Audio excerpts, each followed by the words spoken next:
I should tell you first about the genesis of this theory, I suppose is the right way of putting it.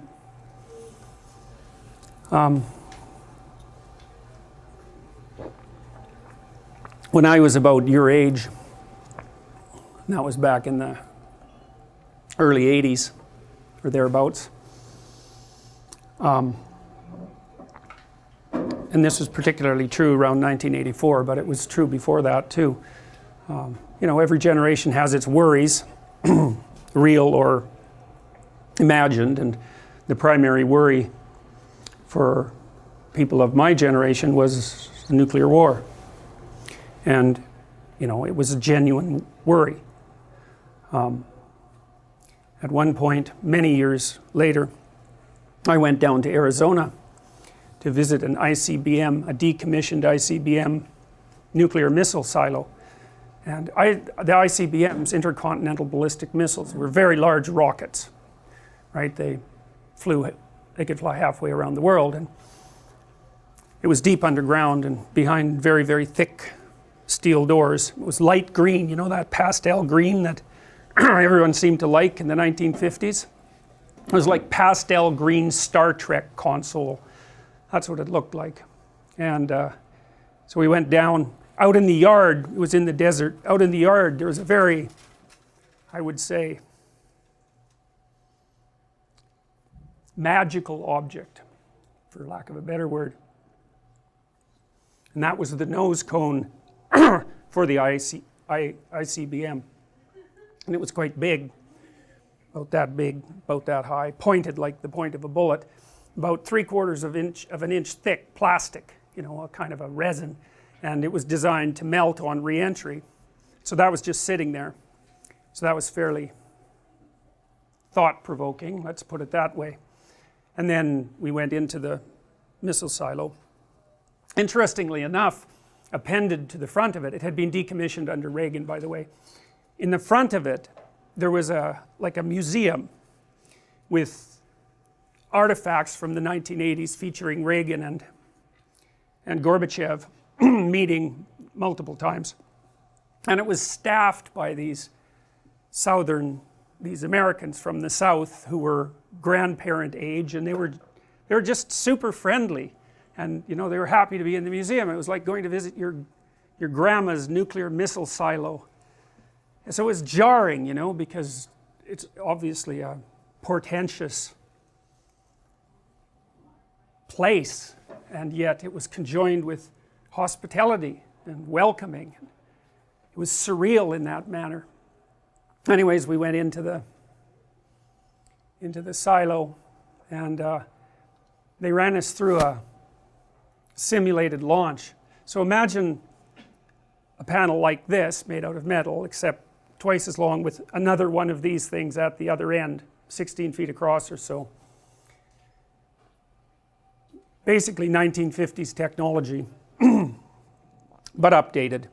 And then imagine that what you had to do to launch it was that there was a guy with a key and there was another guy with a key, and if I remember correctly, the keys were around their necks, although I don't think they were stored around their necks permanently. And so to launch the missile, you had to put the key in the lock, both of you. That was the safety precaution. It had to be two of you.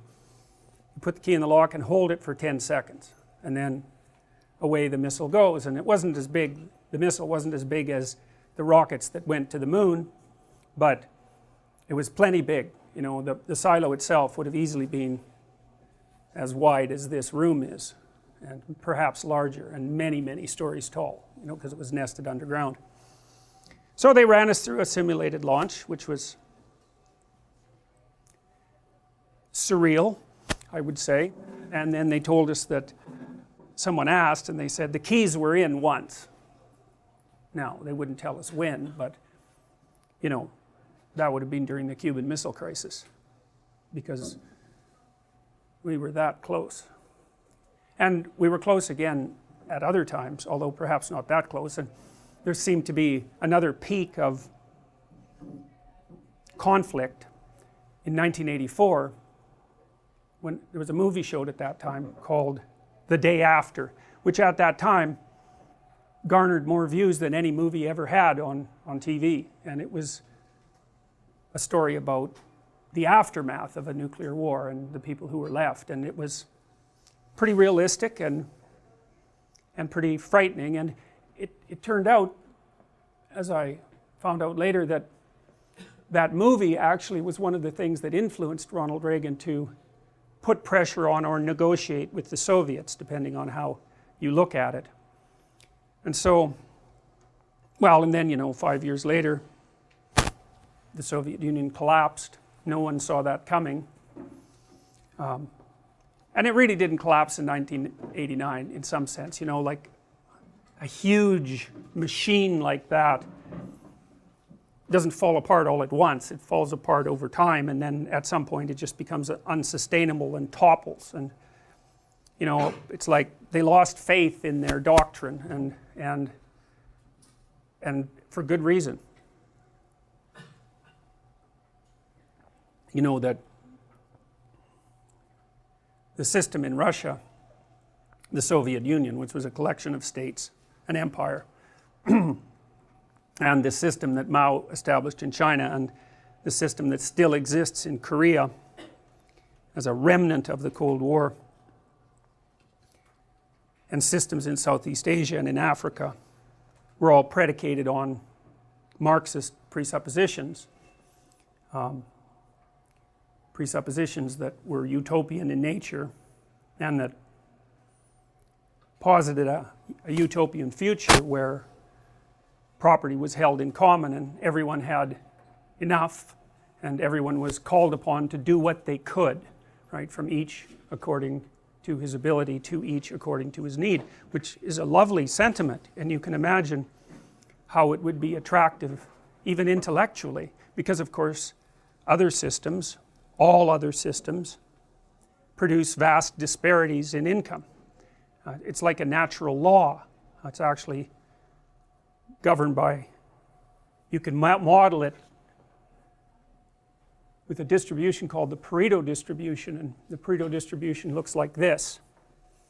It doesn't look like a normal distribution. A lot of you guys have been told about normal distributions and how many things follow a normal distribution, most things, but that's really a limited case. You can understand a Pareto distribution if you've all played Monopoly, I presume. At the beginning, everyone has the same amount of money. Will include property, the same amount of wealth.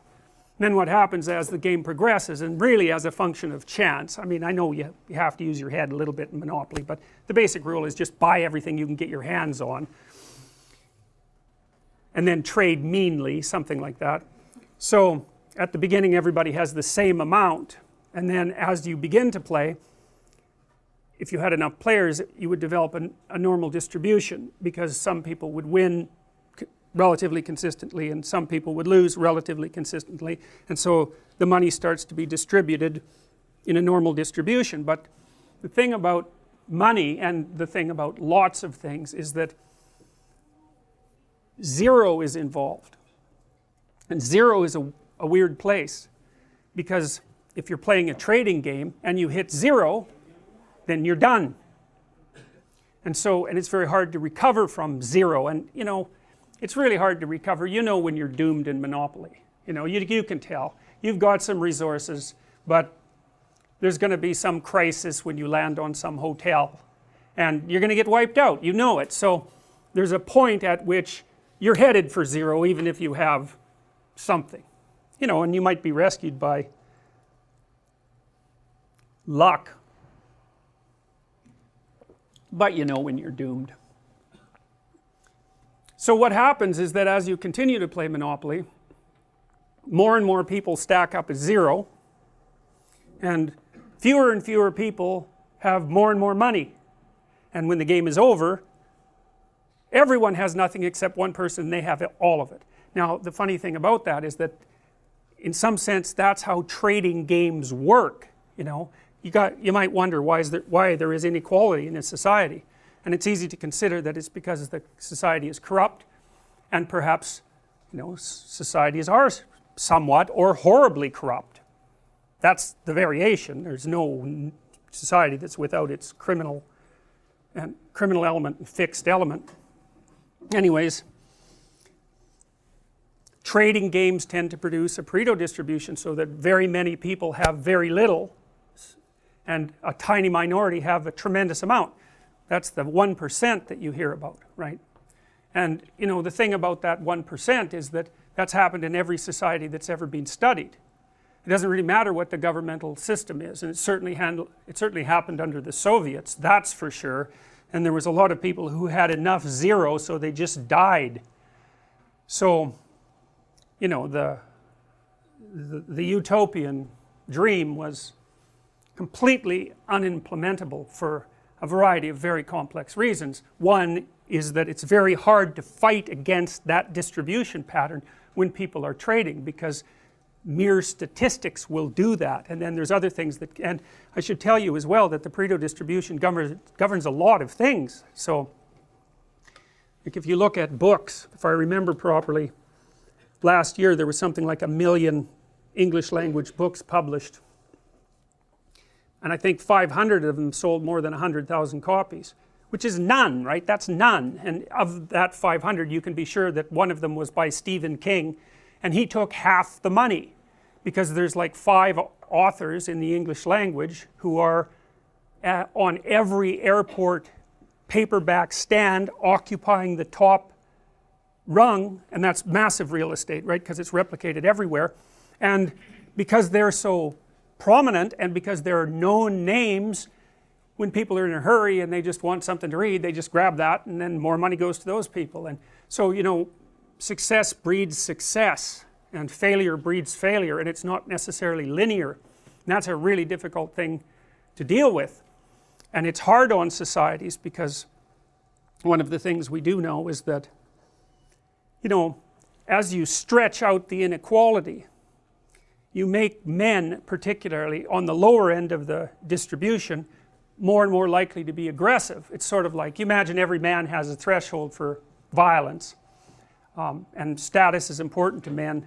Not that it's not important to women, but it's different. It's a different kind of status. Status is important to men because it's one of the things that makes them marketable as partners to women. So it actually turns out to be quite important to men. The men tend to compete with one another for status, hierarchy position. And in a really unequal society, if you're like a low rung guy, then, and you don't have any opportunity to rise because the society isn't structured so that there's mobility, then the more aggressive guys tend to turn to criminality.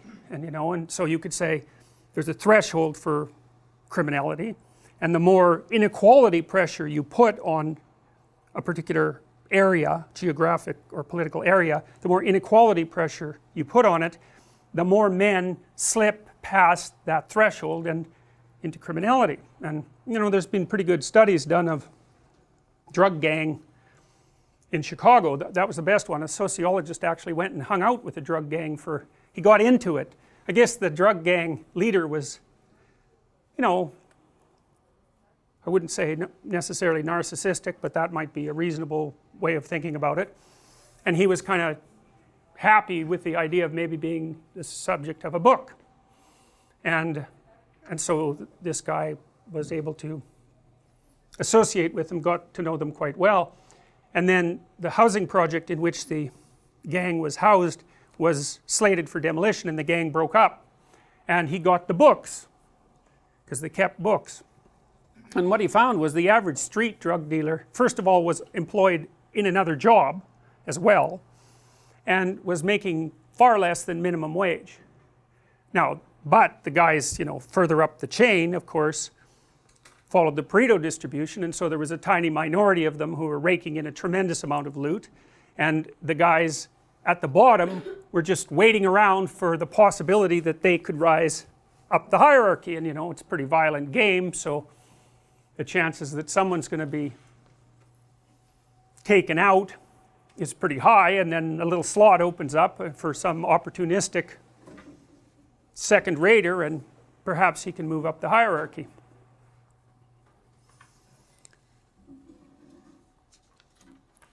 So the Pareto distribution governs all sorts of other things too. I mentioned it governs the popularity of books, the sales of books, but it also characterizes the distribution of everything that people produce. So if you think of creative production of any sort, artistic production, industrial production, it doesn't matter. Almost everything fails, and a few things succeed beyond anyone's wildest imagination. Apple's a good example of that. You know, I mean, the iPhone, they have their competitors, but it's an extraordinarily dominant product, and they rake in billions of dollars. I don't know if Apple is valued at $1 trillion, but it's close to that, and that's a lot of money. And I think, if I remember correctly, it's something like this. I probably have the figures wrong, but like the top 40 people, the richest 40 people in the world have as much money as the bottom 2 billion.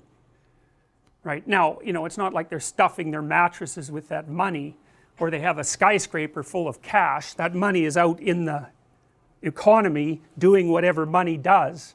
So, you know, you can't spend $28 billion.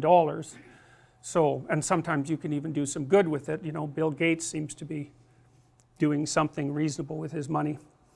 But the reason I'm telling you this is because one of the things you should know is that this proclivity for inequality is pervasive among the creative products of human beings. It's the case with goals scored in hockey. My son told me, and he's a reliable source on hockey statistics, that if Wayne Gretzky, if you don't count any of the points that Wayne Gretzky managed with scoring, he still had enough points just with assists to have more points than any hockey player that ever played. So, you know, even at the upper end of the distribution, there's some person who's, they're so good at what they do, and then there's another person that's so much better than them that it's not even comparable.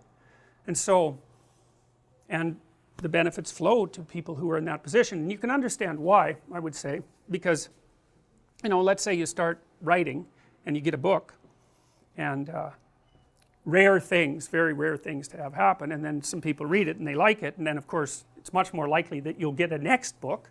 And if people like that, well, it's even more likely that you'll get a third book, and then people start to know who you are, and then because they know who you are, they phone you up and offer you opportunities, and your network grows, and it's like this exponential increase in your reach and your capacity for production, and more flows to you. And then on the other hand, if you start to fail, and you know, why would someone fail? Well, God, you know, one idea that's very common in our culture is that poverty is caused by lack of money, and that's a really stupid idea, because money is very difficult to handle. I had clients who were, you know, drug addicts, and the worst possible thing that could happen to them was that they got some money.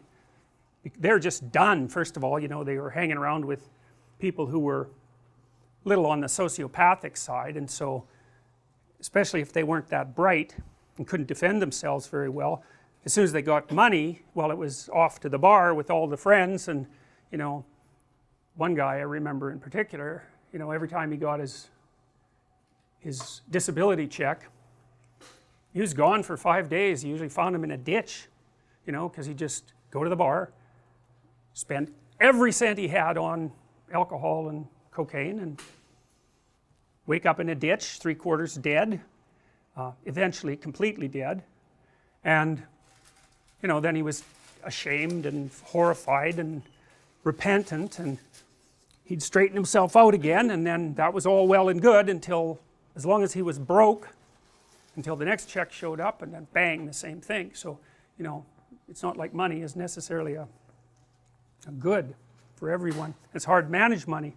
It's really easy for it to disappear. I mean, elderly people have a hell of a time now because, you know, crooks are contacting them on the internet non-stop, and so just giving people money's like, it's like pouring water in their hands. It's not that helpful, not necessarily that helpful. And then, of course, contributors to poverty are, well, it's not so good to have a low IQ. You know, people don't like the idea of IQ because it seems so arbitrary. You know, you have a high IQ. Well, it's not like you deserve it exactly. You're set up that way pretty much right from the beginning. It's very, very, very, very stable. You can make a high IQ person stupider by, not educating them up to the level of their possibility, but taking someone who has a low IQ and trying to raise that, it's like, if you can figure out how to do that, well, it's Nobel Prize time for you, because people have tried that a lot, and most recently with those, lumosity games and that sort of thing, and the evidence that those produce anything other than brilliant performances on the lumosity game itself is basically zero. We haven't been able to figure out how to see, because intelligence is a cross-domain phenomena, and you can get really good in a single domain by practicing like mad, and what you'd want is to practice like mad in a single domain and hope that it generalized to other domains. That's the holy grail of intelligence increase. It's like, no one's done it. People claim it, but the claims never hold up, and people have been trying for a long time to do it, and they haven't been able to do it. And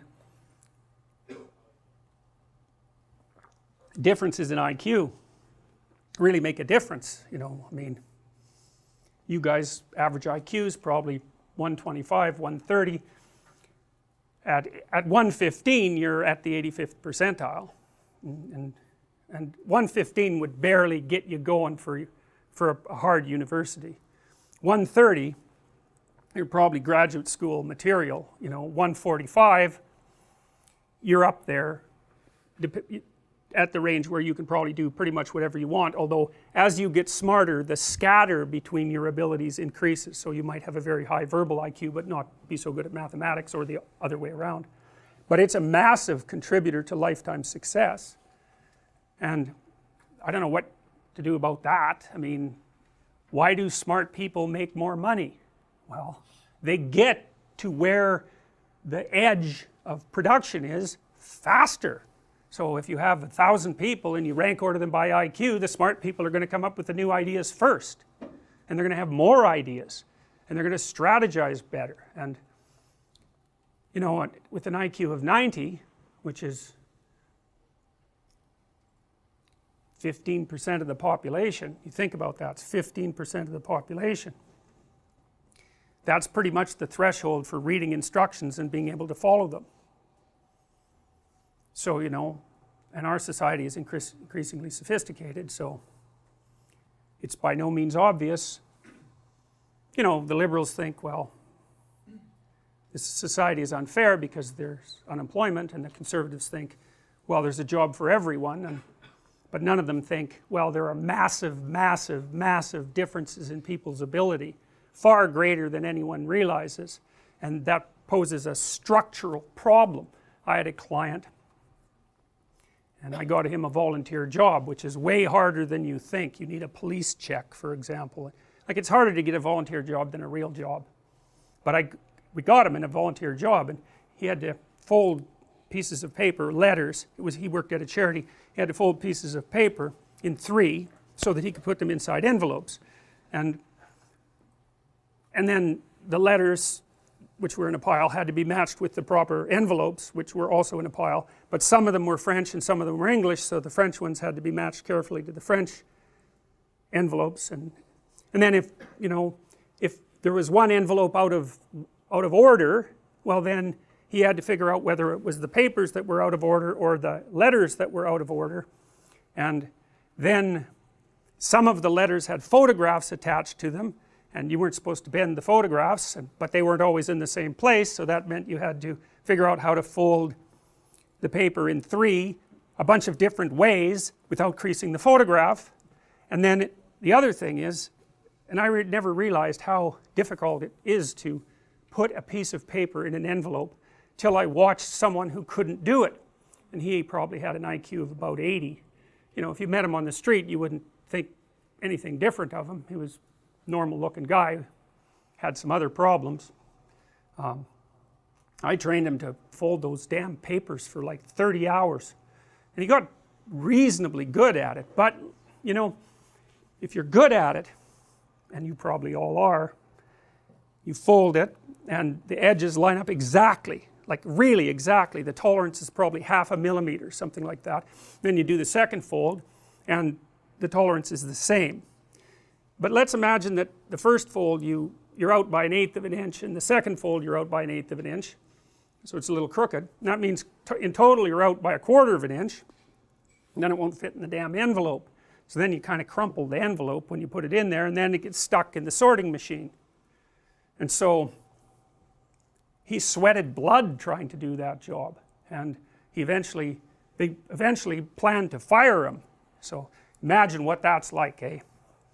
You know, you can't get a job, and then so you get a job at a charity as a volunteer, and a charity decides to fire you. You know, I mean, really, that's just... So I talked to the woman who was running it and suggested that that might be a little on the devastating side. I mean, she had her reasons. You know, he was always asking people questions about how to do his job, and you know, so that meant he was interfering with the productivity of other people, and it was genuine interference. I mean, she wasn't being mean, and it was her job to make sure the place did what it was supposed to. So you know, she was between a rock and a hard place. He eventually decided that the job wasn't for him, and relatively soon after that, I think it was too stressful, and he quit. So that solved that problem, except then he didn't have a job, which of course is a problem. It has a happy ending, this story, as far as I know.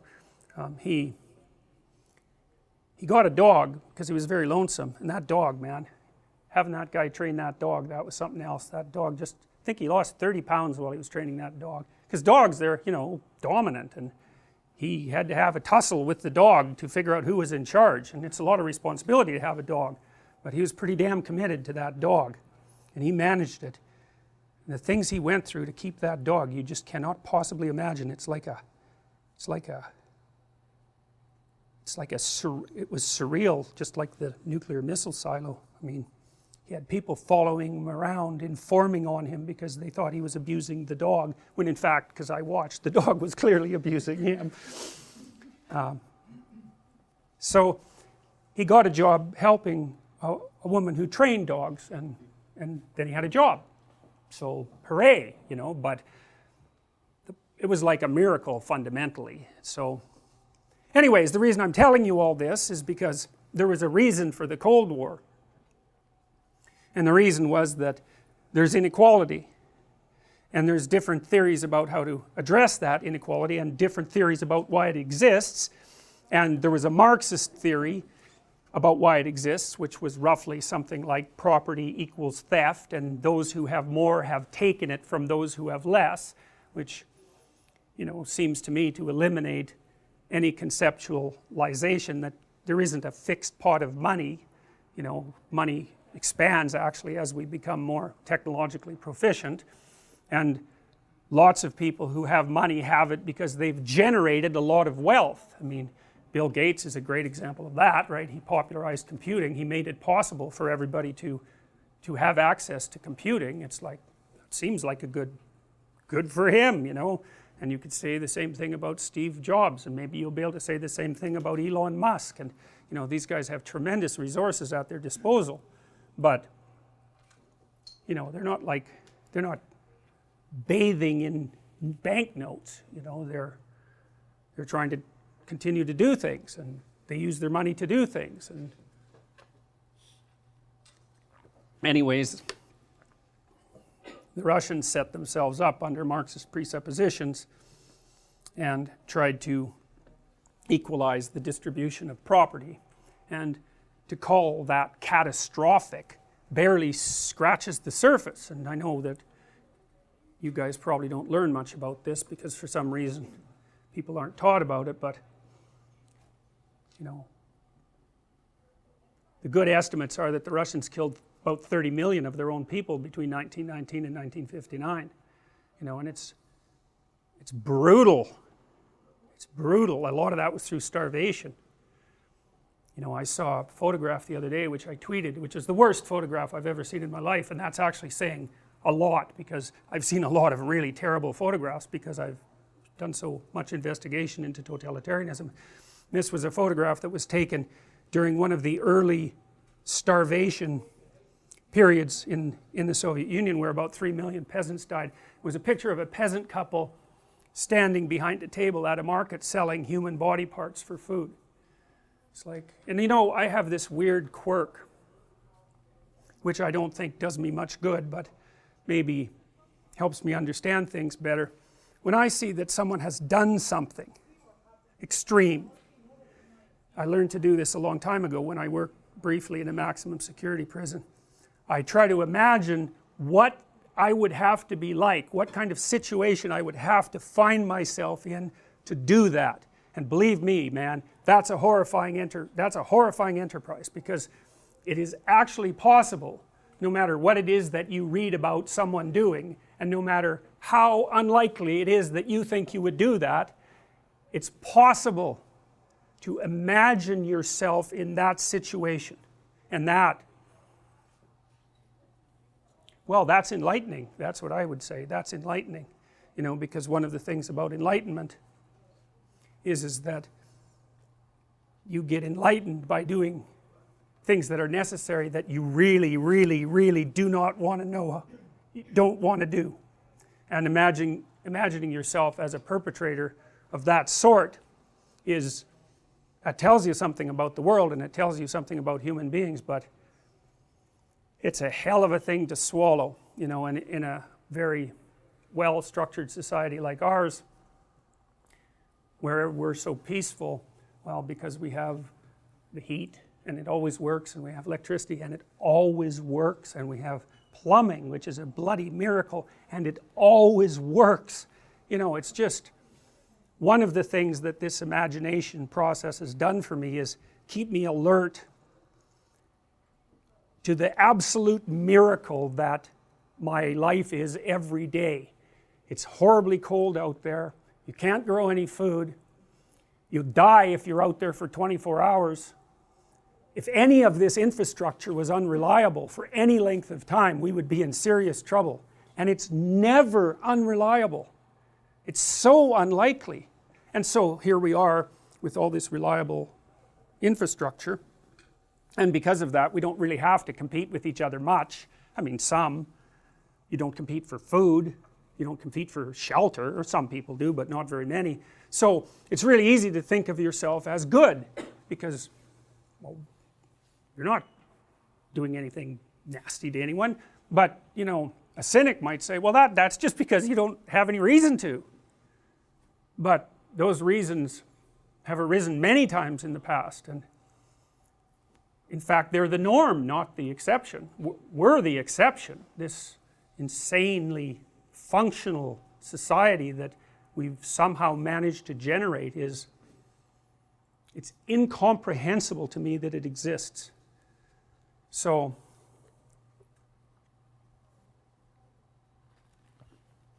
anyways, back in the end of the Industrial Revolution, you know, the conditions of the worker were pretty brutal. I mean, George Orwell wrote a book called Road to Wigan Pier, which I would highly recommend. It's a great book. And he went up in the 30s, I think it was the 30s, to live with the coal miners up in northern UK. And those poor guys, you know, they had to crawl to work for 2 miles down a tunnel that they couldn't stand up in just to start their shift. And then after their 8 hours of, you know, hacking away at the coal walls, which is rather difficult and dirty and dangerous, and of course you get black lung from it, so it's also fatal, and of course they didn't get paid very much. So after doing that for 8 hours, then you crawled back your 2 miles, and you didn't get paid for that. That was just the commute.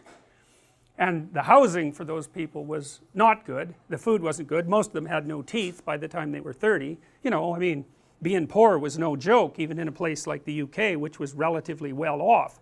And so there was every reason to be concerned about the disparity between rich and poor.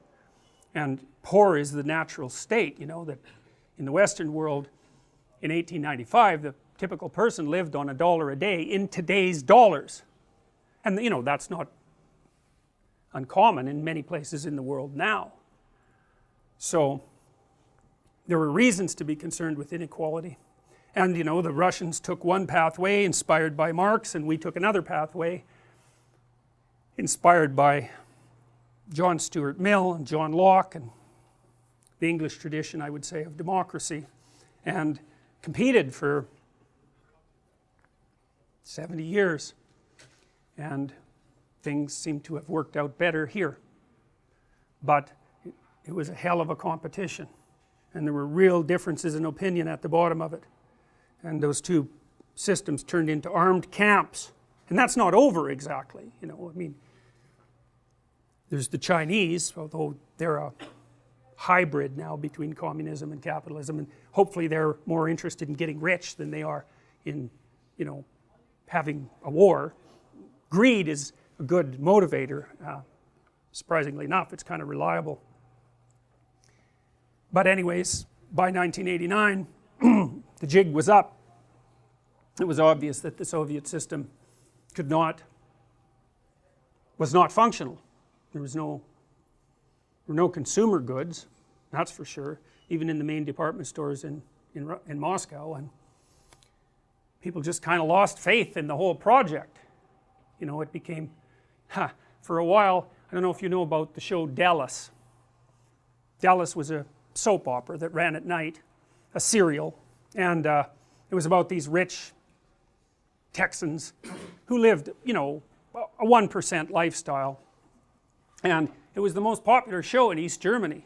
The streets would empty so that people could watch Dallas. Well, when you're sitting in your horrible Soviet architecture flat that, you know, you had to struggle to get with your informing relatives, because 1 out of 3 people in East Germany was an informer, a government informer, and you watch Dallas, you know, there's a little cognitive dissonance occurring, and so it fell apart, and quite peacefully actually. You know, there was a bit of war in Eastern Europe, but it fell apart remarkably peacefully, and so here we are, and we don't know what to do with the pesky Russians, but at least there's no evidence that there are mortal enemies for fundamental reasons of axiomatic presupposition.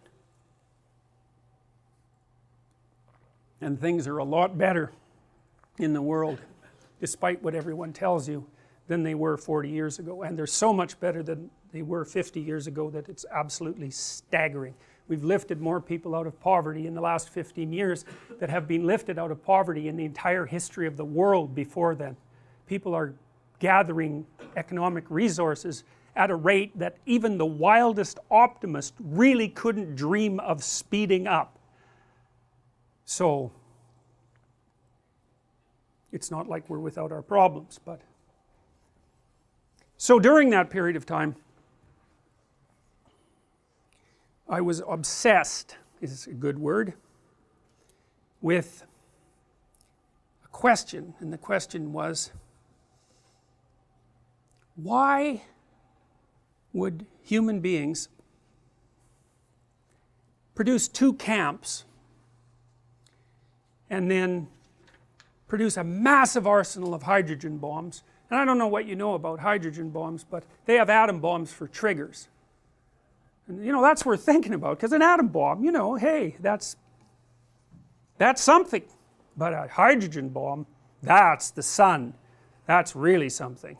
So, and you know, they were at the peak of the Cold War, and this is still true to some degree, there were literally tens of thousands of these weapons aimed at the Soviet Union and at the West, and that was enough to pretty much put an end to everything. And that's a dangerous game, man, you know, and not only because of intent, but also because of the possibility of accidental, just an accident, you know, just a mistake, or just someone who's a little crazier than you might want them to be, you know. And you might think, well, no one would want to bring about the destruction of the world, but that just means you don't know very much about Stalin, because of all the people who lived in the 20th century who had power, Stalin was the most motivated to bring everything to an end. There's some evidence that he was murdered by Khrushchev and his crew, and Khrushchev was the next leader. And if he wasn't murdered, he was at least not provided with medical attention when he was dying. And there is reasonable evidence that he was gearing up to invade Western Europe, and he didn't really care how much destruction would go along with that. I mean, he'd already killed tens of millions of people. He had a lot of practice. He was good at it. It didn't really bother him. Maybe even enjoyed it. So, what the hell? That's what I thought. How can it be that we are doing this? It's so insane. And so then I started to think about belief systems, you know, because you could say that each camp had its own belief system. The one in the West was derived, it had a very lengthy history, derived from the Greeks and the Romans and the Jews and the Christians, and from various schools of philosophy, and from the Enlightenment and all of that. And then the Soviet Union was basically predicated on a rational philosophy that opposed the axioms that the West had evolved, and each group organized their societies around that. And you know, I took political science for quite a long time, and the political scientists and the economists, they basically thought that people competed over resources. But that wasn't a very good answer as far as I was concerned, because it wasn't obvious to me why people valued the resources they valued. The economists just assume that there's resources that you value, but you know, people can value a lot of different things. It's not exactly fixed. I mean, you tend to value food very highly if you're hungry, obviously, but you know, there's lots of things that we value and that we want that seem somewhat arbitrary, somewhat like a decision.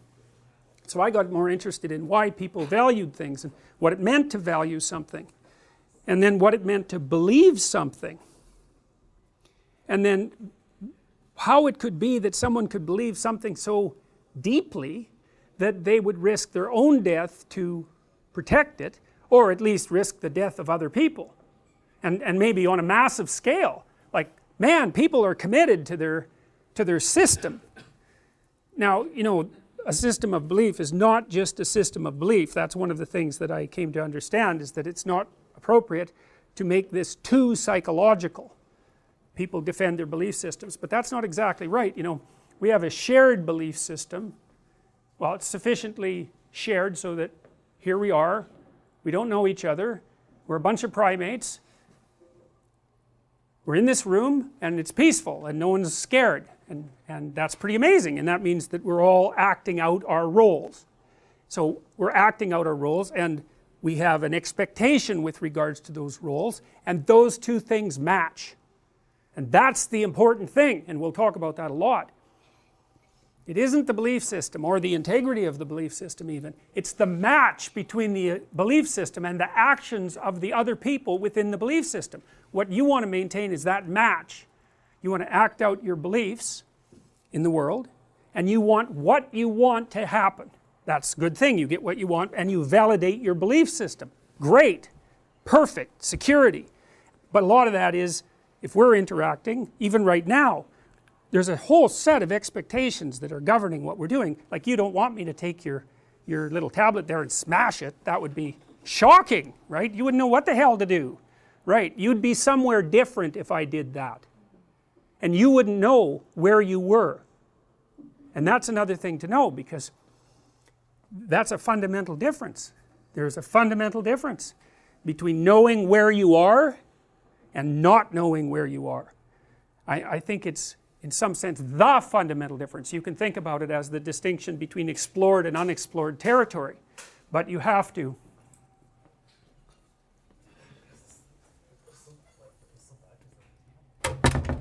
I don't know if you've ever taken a cat to a new house. Cats hate that.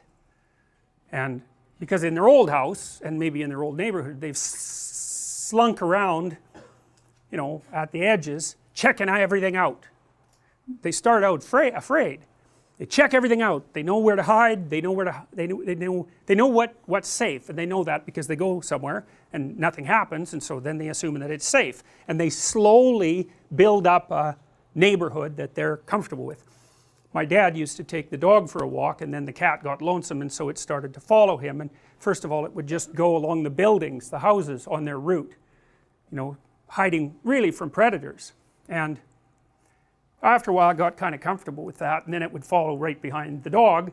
But it had a border, and if my dad took the dog over one street too many for the cat would just sit on the corner and you know, cry like a cat cries. It was like, that's it for me, man, I'm not going any farther out into the unknown.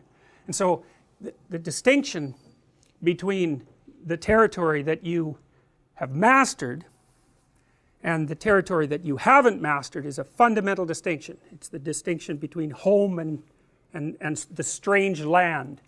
And the thing about familiar territory for people is that most of the familiar territory that we inhabit is other people, because we're so social. So you can't really think, it's a weird way of thinking about territory. It's not exactly geographical objective territory, it's territory with a dominance hierarchy in it.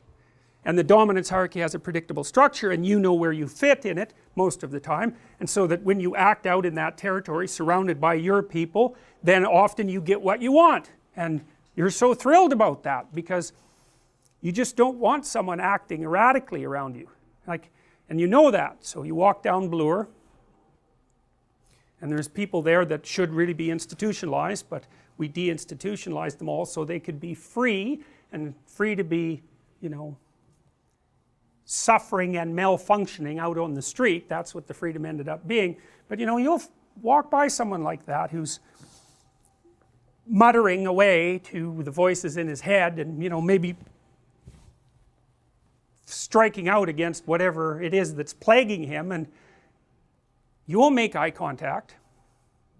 You might even go across the street. You're certainly going to give him a wide berth. You're going to keep a distance between him and you, and you're going to hope that you don't attract his attention, because he's not in the dominance hierarchy and you don't know what the hell he might do. And that's unexplored territory too.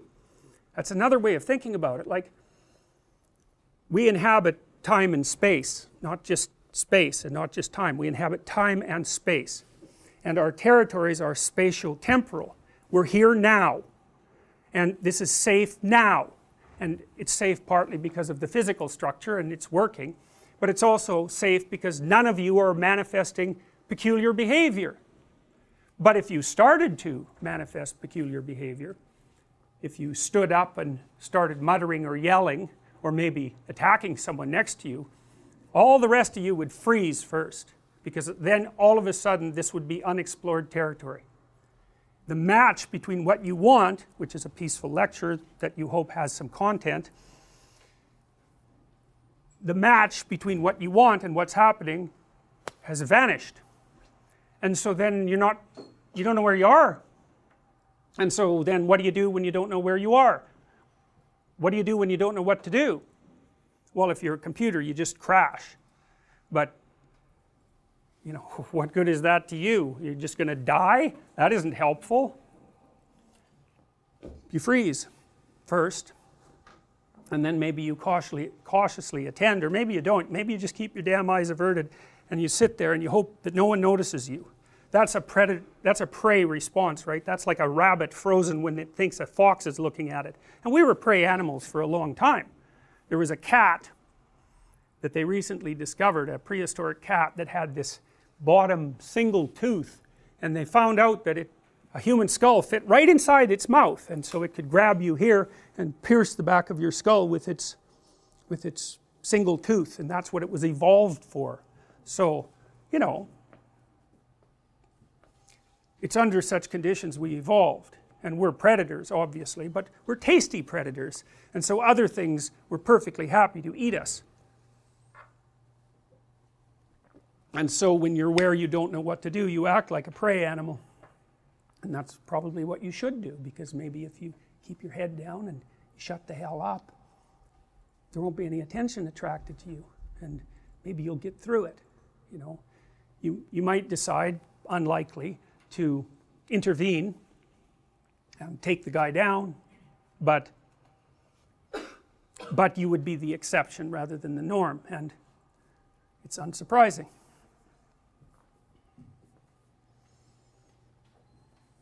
Okay, so what I came to understand was that belief systems regulated emotions, but not exactly psychologically. Like it isn't exactly,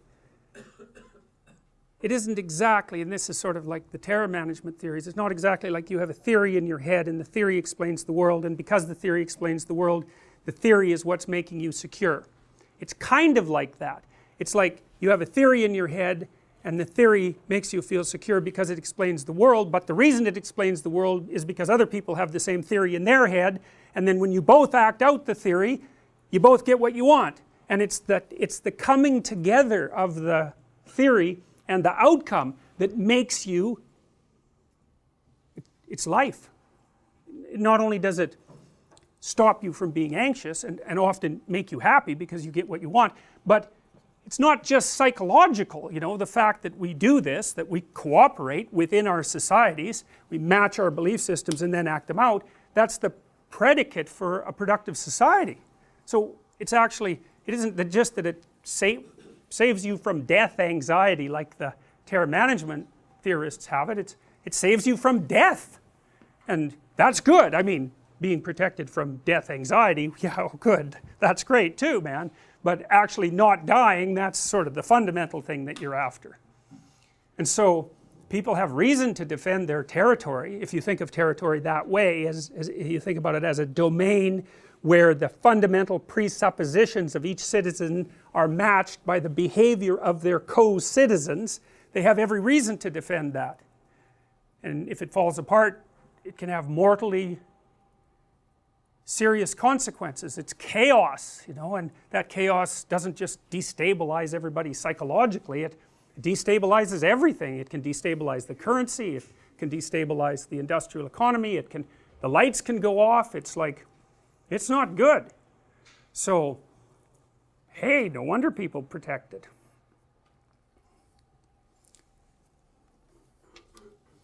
So then I started thinking about what a belief system was. And I realized that a belief system was actually a set of moral guidelines. And moral guidelines are guidelines about how you should behave, also how you should perceive. And the reason that a moral guideline is necessary for you to perceive is that you can't look at anything without a hierarchy of value, right? Think about it, like how many things in this room could you look at? There's innumerable things in this room to look at. There's just all these squares, the little tiny squares in this fabric. You could look at those things for till the end of time, one at a time, but you don't do that. In fact, if I took most of you out of this room, there's a very low probability that you'd be able to tell me what color the walls were, or even if those things were on the walls. And the reason for that is that who cares? As long as the walls don't move, color is irrelevant, and there's no reason for you to remember it. It has no emotional significance. It has no value. And so what you do instead is, well, this is what you're doing. So why are you here?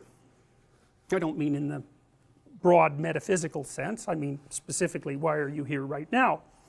And I would say, well, you're students, obviously, and you're trying to get a degree, and you know, you believe that that will have some functional utility. Maybe you'll be a little wiser and a little more literate and be able to think a little better and be able to write a little better, and so you'll actually be more functional in the world.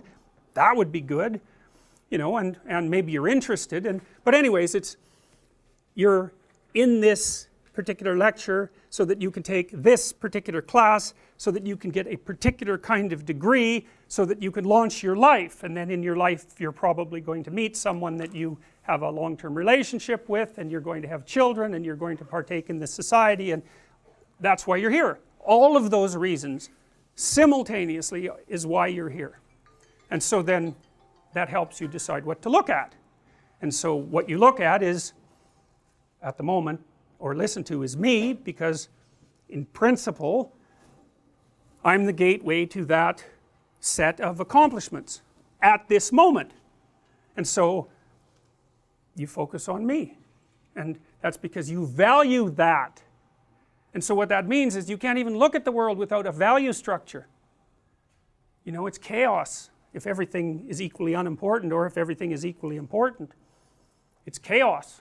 And so a value system structures the very way that you perceive the world. And I don't mean that metaphysically. There's plenty of experiments that have demonstrated that, like the invisible gorilla experiment, which, how many of you know about the invisible gorilla experiment? How many don't? Well,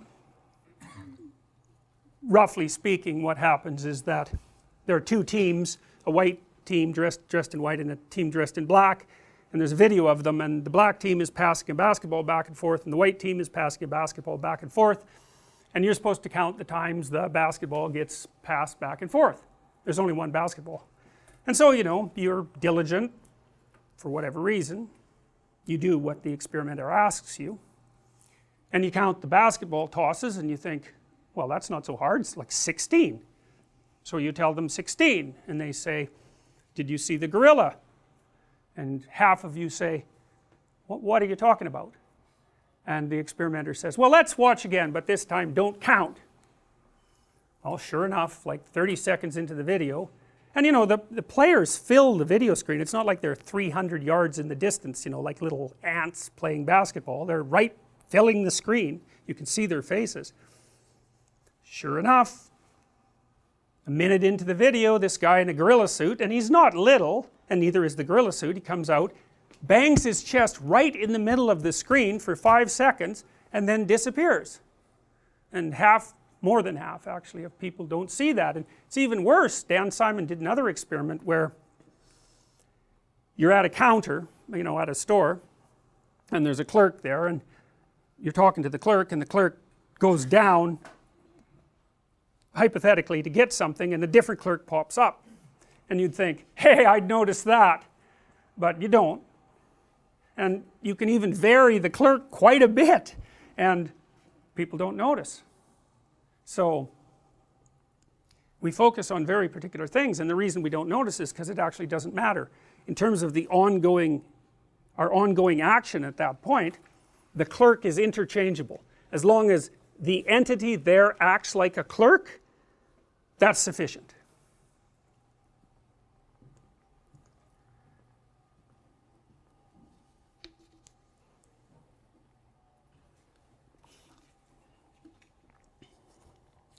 So, belief systems structure your perceptions, value systems, we're going to call them value systems.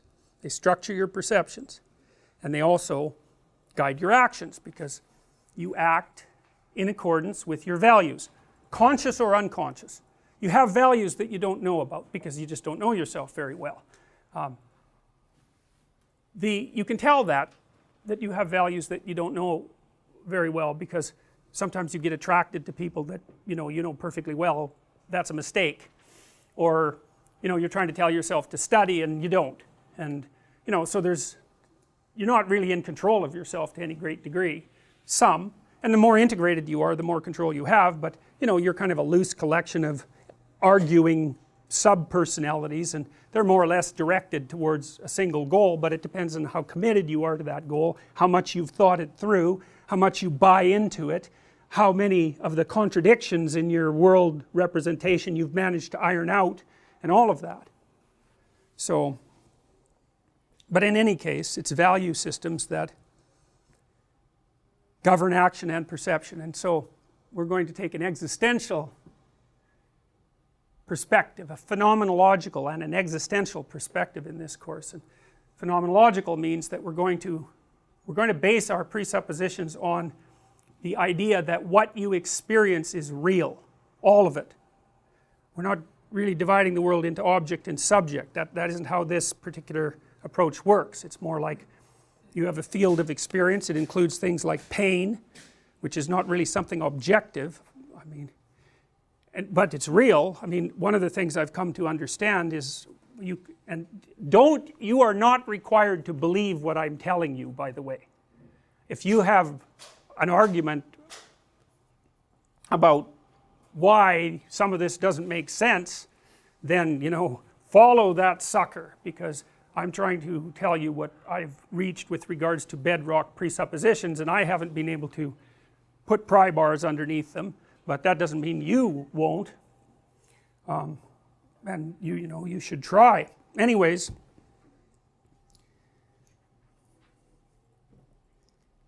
moral system tells you how to act and what to see, and a shared moral system keeps your emotions under control and fulfills your motivational needs. Now there's this old idea of David Hume's, and David Hume famously posited that you cannot derive an ought from an is, and what he meant by that was that merely knowing the objective facts about something does not tell you how to implement those facts in your life, and that that's actually a gap. Now you could say, and I think this is the case, that that's actually a necessary consequence of the scientific endeavor, because one of the things that you're trying to do as a scientist is to strip away the value of the object, right? Because I don't care what your idiosyncratic notion of the object is. I want to know how you perceive the object such that everyone else will perceive it at least that way, and so that takes the subjectivity completely out of it. And so it might just be a necessary consequence of the scientific method that it doesn't have a morality implicit in it. People argue about that. Sam Harris, for example, argues, he believes that we can come up with a scientific morality. I don't believe that, because I don't think that you can make rational judgments about value. It's too complicated. It's far too complicated. It's something that has to emerge. It can't be. I mean, Marxism was supposed to be a scientific utopia predicated on scientific principles and all of that, and you know, it just didn't work. Anyways, so I kind of buy Hume's argument that you can't derive an ought from an is. Now that's a problem. First of all, it's a problem because you have factual knowledge but you don't know how to implement it. You know, it's like, should you spend money on AIDS, or should you spend money on cancer, or should you spend money on higher education? How the hell are you going to calculate that rationally? You can't, because you just don't have the information at hand. It's not possible to, you know, I worked for a UN committee at one point, and the UN committee had like 100 proposals for how the world could be improved, but there was no order to them. It's like, it wasn't, you know, this was more important than this. It's like, well, that's the end of that. You know, you got to start with something, and so that means you have to make something more important than other things, obviously, in your life. If everything's of equal importance, then you're paralyzed.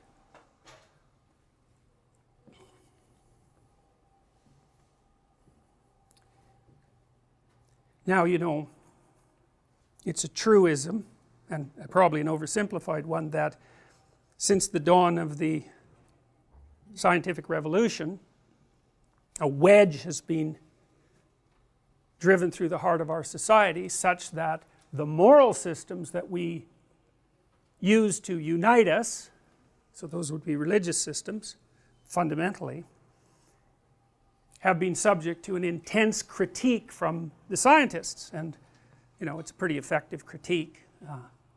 Even if you've maintained a traditional faith, it's like, you know, the scientific onslaught is no joke. And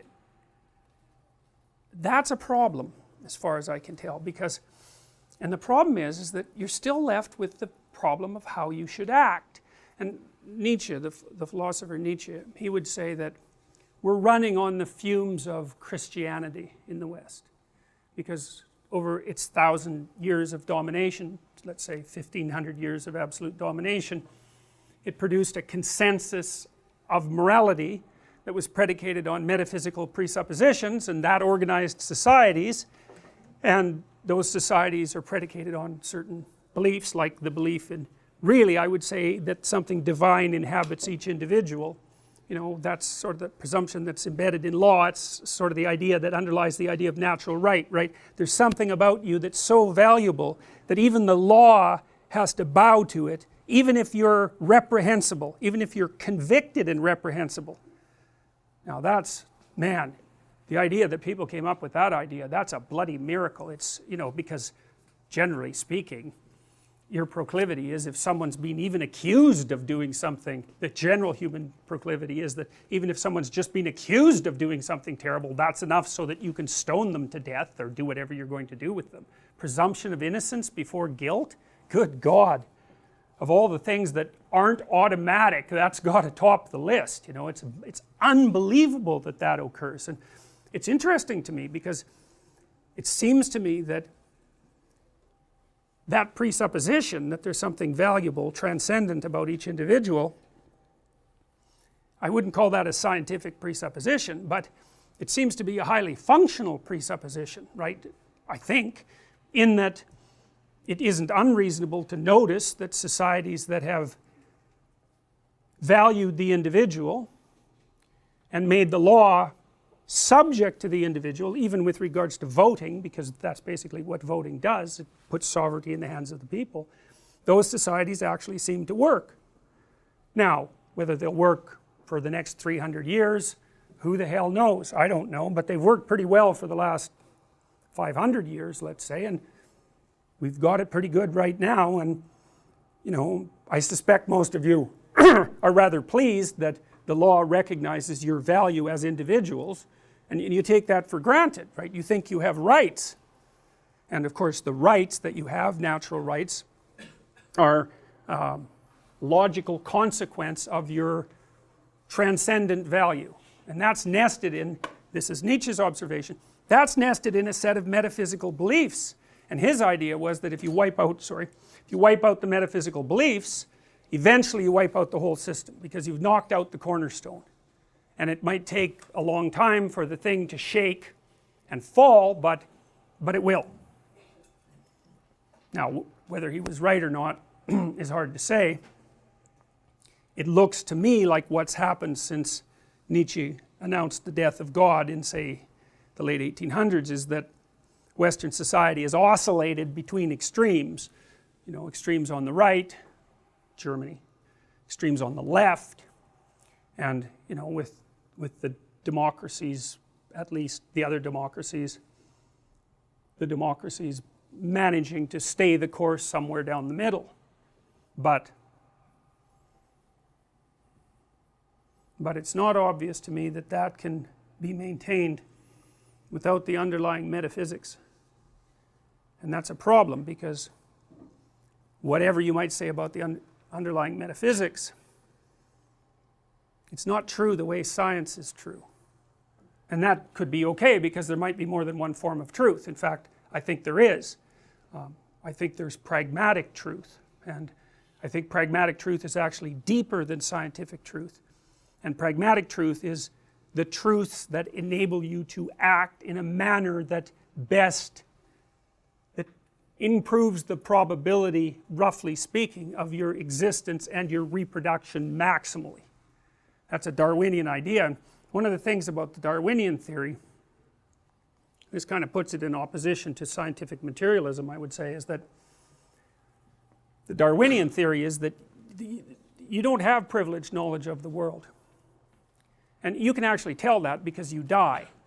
Right? If you knew enough about the world, you wouldn't die, and you do die, and so you're an embodied theory of sorts, and that theory is good enough to get you along about 80 years and produce some reasonable probability that you'll have children and that they'll survive. That's it, man. That's what you've managed after 3 billion years of evolution.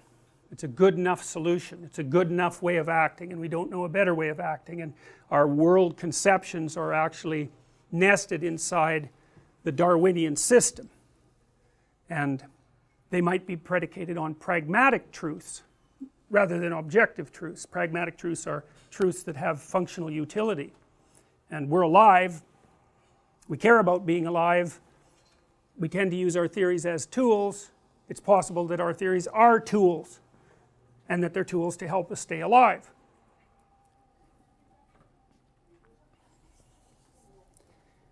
Now, I was reading a bit about Camille Paglia the other day, and I've noticed some similarities between, she's a famous gadfly, I would say, of feminists, of classic modern feminists, although she would regard herself as a feminist. She's unbelievably smart. Like, if you want to watch someone who's verbally, who has verbal mastery beyond belief, it's, you can watch Camille Paglia. She seems a little manic to me.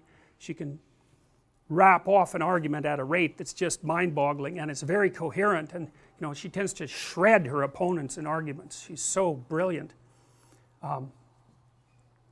She said something interesting, and she's been influenced by some of the same people that I've been influenced by. She liked this book by Erich Neumann called The Origins and History of Consciousness, which I would recommend if you're interested in Jungian theory, Carl Jung. It's a good introduction to Jungian theory, and it's about the development of consciousness. And it's predicated, like Jung's work and Joseph Campbell's work and Mircea Eliade's work, all of which has been criticized or ignored by the postmodernists, predicated on the idea that human beings have a central narrative, and that central narrative is the dramatic expression of the necessary human system of values, and that's built into us. It's part of our nature. We have a nature as human beings. We're not infinitely malleable by culture, which is a postmodernist claim, and a dangerous one. It's dangerous if we have a nature. Paglia has this idea that the reason that you come to university and you study the humanities, or the proper reason if you do that, is not to engage in premature and destructive criticism of something that you don't even yet understand, but to learn as much as you can about art and literature and poetry and drama and fiction and religious thinking. And this is all a kind of a, you can think about it as a, what is that? What is all that? It's art, you know, it's culture. Music belongs in that category. And like, what the hell, what about music? It's like everyone loves it, or almost everyone. It's a mystery. You listen to music and it's very meaningful. I mean, music gets people through some pretty dark times. Why? It's not obvious, that's for sure. You know, and in most cultures, music plays a very central role in identity formation, and you guys, I think you'll probably find as you age that your favorite music will be the music that you listen to between the ages of 16 and 20. It's kind of like it imprints on you, and it defines maybe that defines a generation. And maybe, you know, in our tribal past, and this is highly likely, when you were being inculcated into the tribal culture, that was inculcated with dance and with masks and with music all at the same time. So you're invited to participate in this drama and to take your place in this drama, and to think of that as a representation of the objective world is just not right. That isn't what it is. It's an invitation to a drama. Now then the question might be, well, is the drama real? And the answer to that is, it depends on what you mean by real. I think that great dramas are more real than real. They're hyper real. They're hyper real because they provide guidelines about how to act that are abstract and even perhaps generic, but applicable across an extraordinary broad range of situations.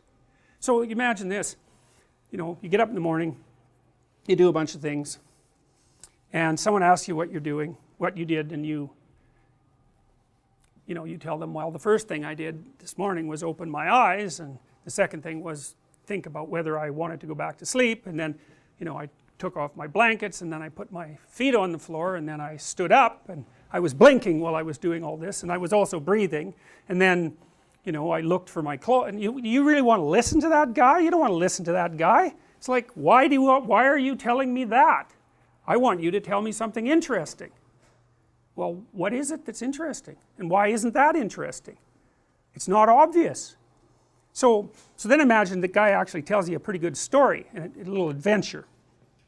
Probably he was doing something normal, something unexpected happened, he had to conjure up some new responses, and he either settled the problem or didn't settle the problem. Yeah, you're interested in that, especially if he settled the problem, because if he can tell you how when he encountered some unexplored territory he was able to sew it back together, then maybe you can do that when that thing happens, and that's pretty cheap wisdom for you. He had to go through all the aggravation of figuring it out, and all you have to do is listen.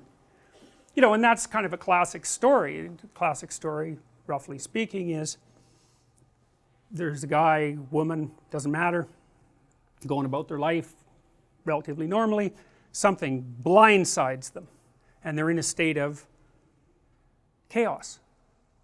Chaos is a place. Chaos is the place that you end up when what you're doing and the world stop matching. And the chaos can be of different degrees. You know, you could wake up and find that your house was burgled. You could wake up and find that your parent has Alzheimer's or some fatal disease, or that you do, or that your whole family was murdered, or that there's a war starting, or, you know, there's different degrees of chaos. And I think you can quantify the chaos by calculating how much of what you do and expect is likely to be disrupted by the event. Now, because the more disruption, the more destabilized you're going to be, which is why if someone tells you that you're going to perish painfully in 3 months, it's like, that's a bad one. You're really in an unexpected territory there. Nothing that you assumed that was real, roughly speaking, in the world is real anymore. We like to watch people in their normal life blindsided by something, experiencing this interregnum of chaos where they explore and gather new information and retool their character or retool the world, because either of those would work as a solution, and then come out the other side and things are better than they were to begin with, or at least as good. But better is better. That's a happy ending, right? That's a happy ending. That's a comedy, technically speaking. And so what you want your life to be a comedy. Not that it's supposed to be funny, because comedy doesn't have to be funny, technically speaking. It's just the opposite of tragedy. Tragedy is when you're going along pretty well and you get blindsided, and that's that. And you know, that can certainly happen. It happens to people all the time. But it's a comedy you want.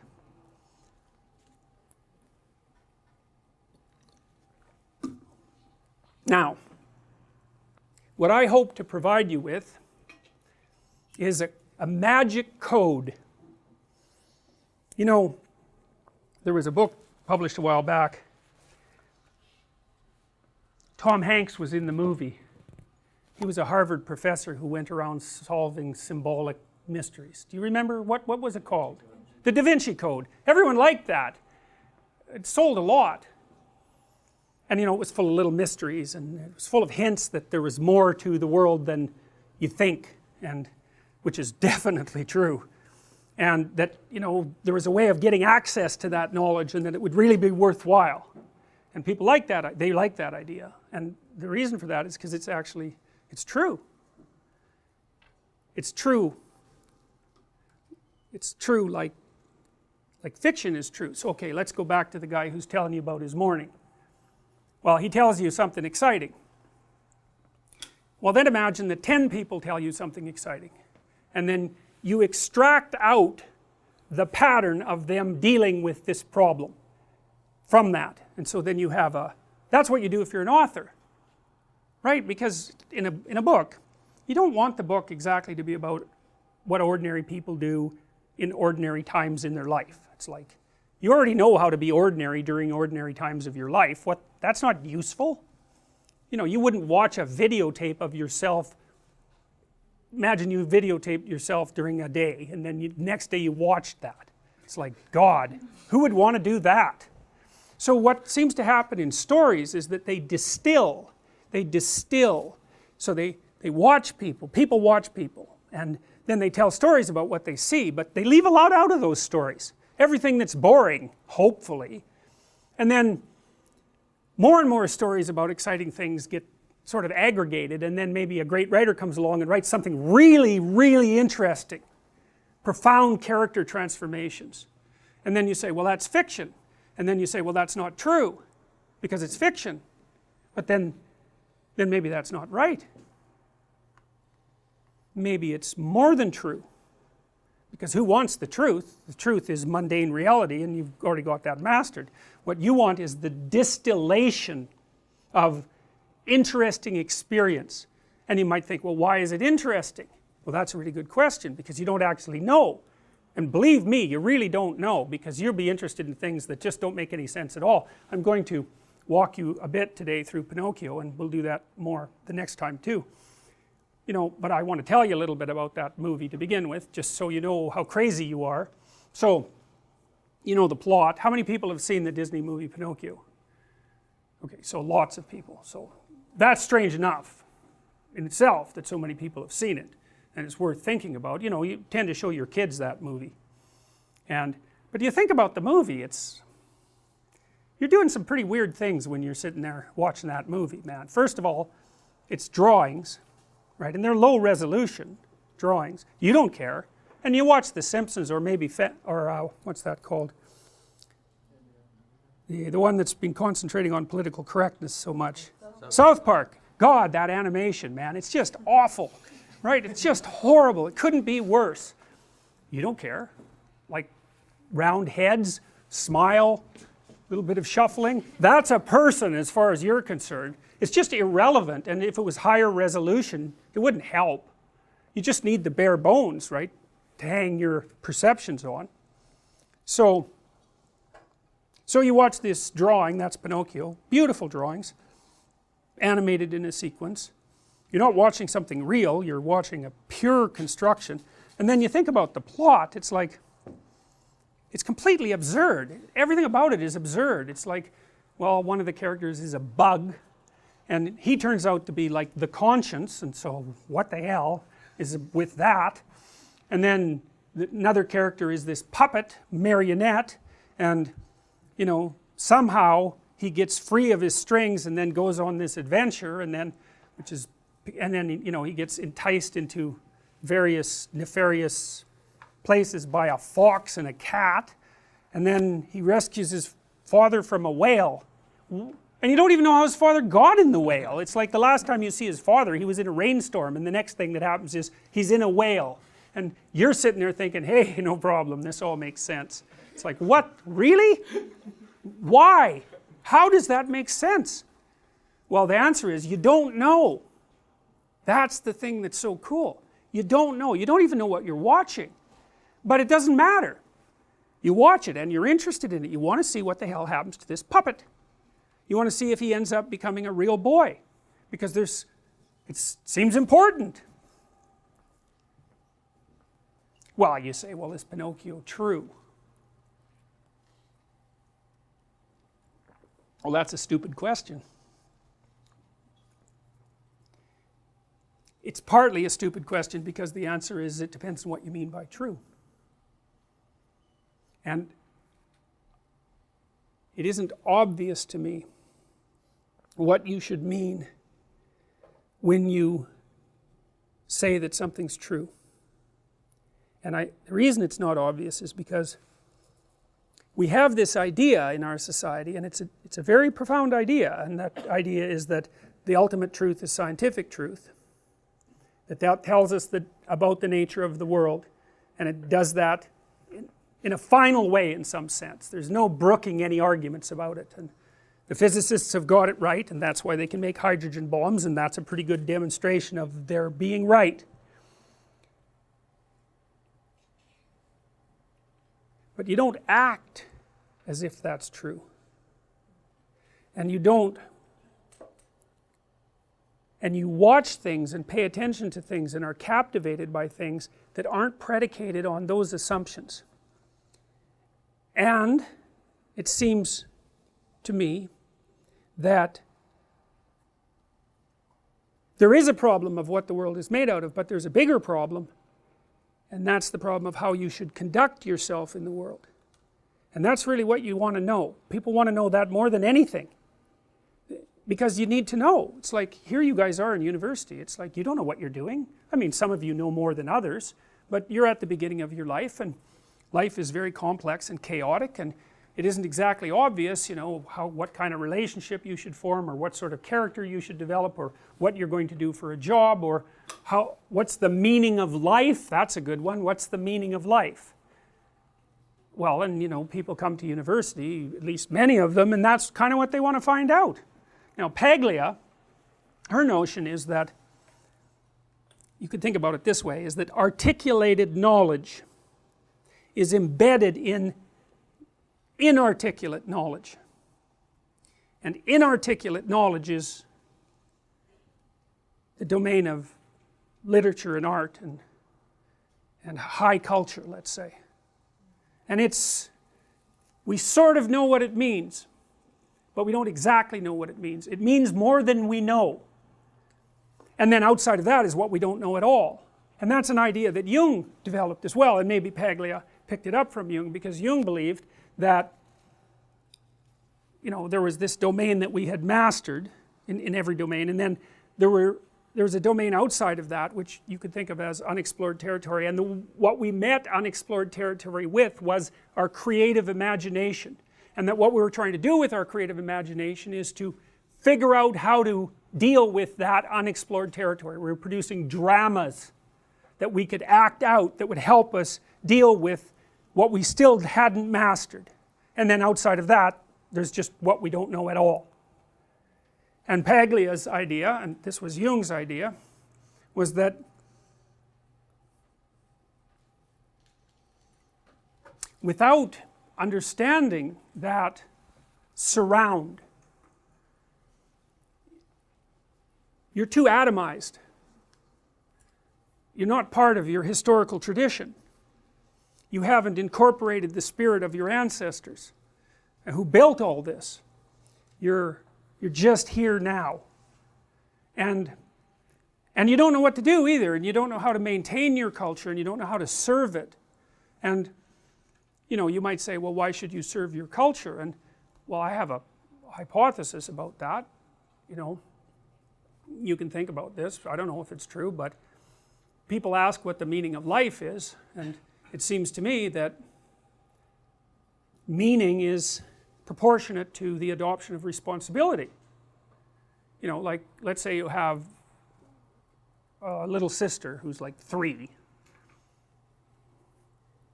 You're going to take care of her. Like, questioning whether that's a good idea just seems stupid. You know what I mean? It just doesn't seem like the right kind of question. It's like, well, obviously, self-evidently, let's say, that's what you do. And do you find it meaningful? It's like, probably, you know, interacting with a little kid. When I had little kids, you know, when they were like 2 or under, we took them out to see their relatives, and they were older people, and you know, they watched that 2-year-old like it was a fire. You know, every second that little kid was in the room, every single adult was focused on him or her. That's something that people attend to, and that's a source of meaning. And what else is meaningful? Well, your family relationships are meaningful to you, and maybe the responsibility that you adopt as a friend, that seems meaningful. Maybe your decision to pursue a particular career and be of some utility in society, you know, part of that's governed by your desire to establish some security and get ahead. It's fine, but you're also playing an integral role in the maintenance of the structure that supports you. And my observation has been that in my clinical practice is that people just have a hell of a time if they don't slot in somewhere. You know, you think, I got to go to work at 9 in the morning, and you know, I've got this rigid schedule. It's like, it's probably a good idea to be grateful for that, because what I've noticed is that if people pull out from those externally scaffolded systems, they drift, they get depressed, they get anxious, they don't know what to do with themselves. You know, they're kind of like sled dogs with no sled. and we're kind of like sled dogs as far as I can tell, beasts of burden. Like, we need a load, man, we need a load. And the question is, what sort of load do you need? And here's why I think we need that. You know, I've been thinking about how to figure out what's real for a long time, and because I'm an existentialist, I'm operating under the presupposition that you can tell what people believe by watching how they act. I don't care what they say, I don't care what their statements are about their view of reality, because the relationship between that and their actual actions is certainly not perfect, and sometimes doesn't even exist. One thing I've noticed is that no one argues with their own pain. Everyone who hurts acts as if they believe that pain is real. So we could say the ultimate reality is pain. That's how people act. It's in keeping with the claims of many religious traditions. You know, the Jews are always recollecting past pain. I mean, the Christian God is a crucified person. I mean, there's a fair bit of pain there. For the Buddhists, the fundamental maxim is that life is suffering, and it seems to me that there's a metaphysical claim there. And the metaphysical claim is that pain is real. Now, of course, it depends on what you mean by real, but people act as if their pain is real, so that's a good place to start. Now, that poses a problem.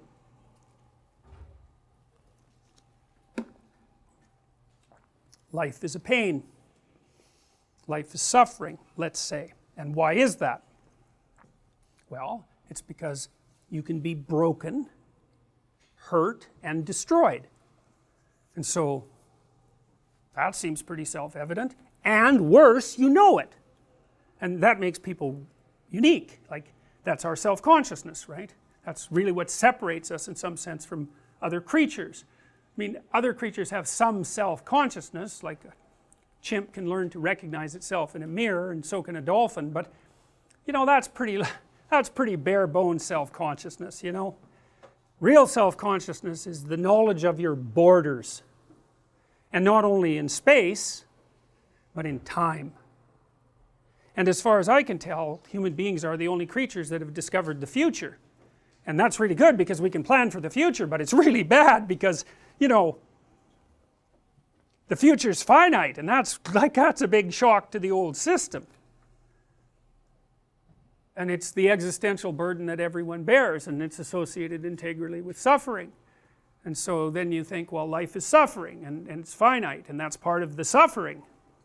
That's part of what makes you question the value of existing, and maybe the value of existence itself. So then what do you have to use as a weapon against that? Well, you know, we talked a little bit about responsibility. That seems to work, you know. The amount of responsibility that you adopt in relationship to things seems to increase your meaningful engagement. And you might say, well, what's the most meaningfully engaged activity? And you might say, well, how about a little reduction in the old suffering, you know?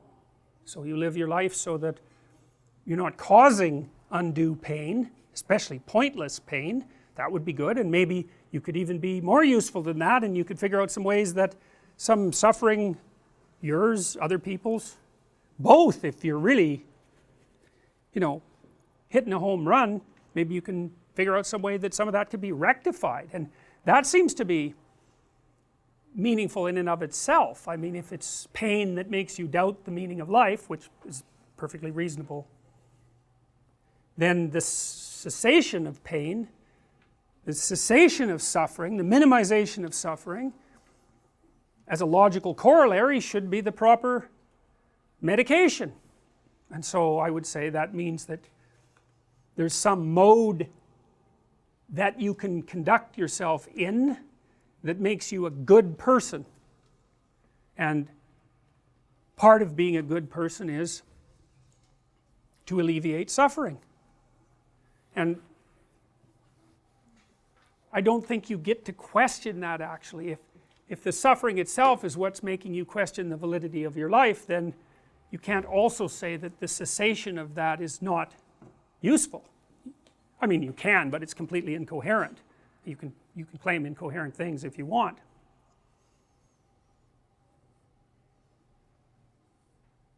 So then I would say these distilled stories that I'm talking about, the stories that are written, say, by great authors. I'm particularly fond of Dostoevsky, whose works are, he's head and shoulders above anyone I've ever read in terms of writers of fiction.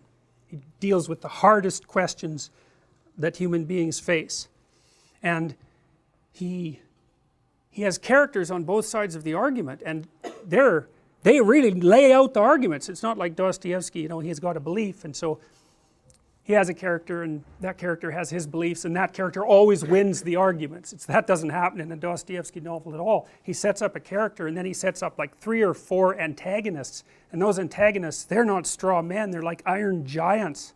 They just stomp his protagonist, you know, and the whole thing is a war between these different conceptions of being, and it's amazing to see, it's amazing to read.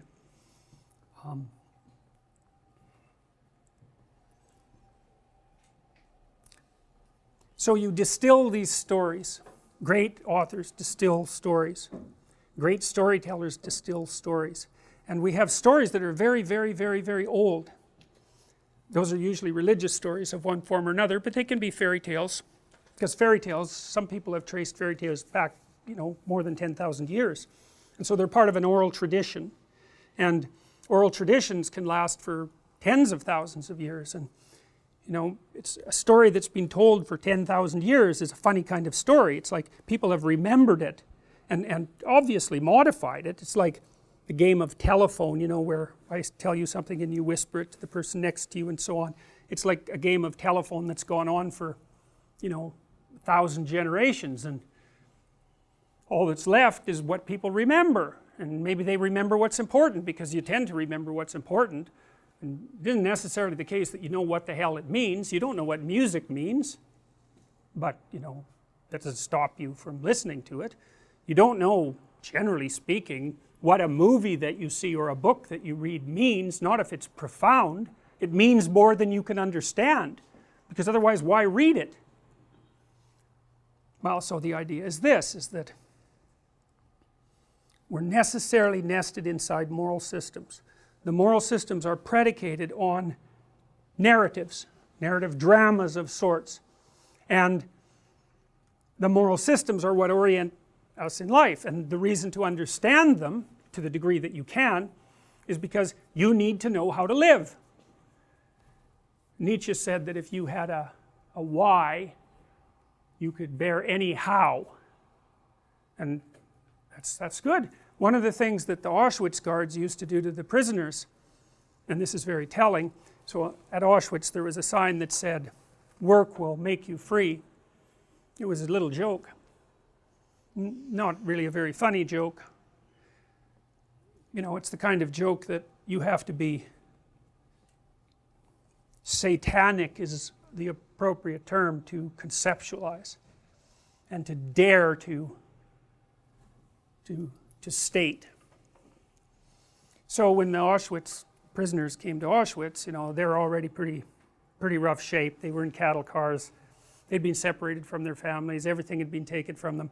They were transported for a long time. They were standing up. The kids were suffocating because there was no room in the, you know, it was so packed in there. They didn't have anything to eat. There weren't any toilet facilities of any sort. It was like you got rid of 20% of the people just transporting them. You know, the ones on the outside of the cars, they froze to death because of course it was cold, and pretty nasty. And then when they got to Auschwitz, the guards used to have this game that they would play, and this is part of the work will set you free thing. They would get a prisoner, they'd take a prisoner, who's already in pretty rough shape, and then have them carry a sack of wet salt, 100 pounds, from one side of the camp to the other. And when you think of a camp, you think of something like a football field, maybe something that big, fences around it. It's like, no way, man, these were cities. There were tens of thousands of people in these places. So from one side of the camp compound to the other, that was a good hike. And that wasn't bad enough. They had to get them to carry it back and put it in the same place. Now, that's poetic in its malevolence.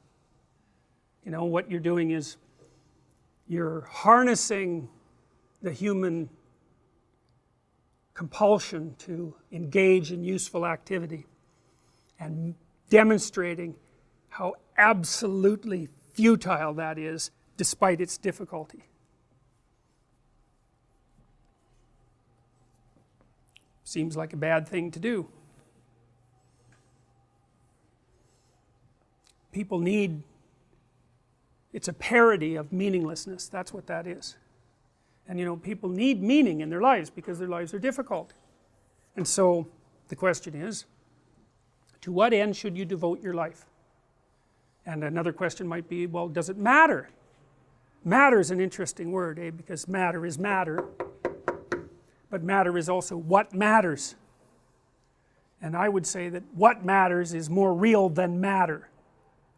At least that's how you act. And then the question is, well, is there something you should be aiming at?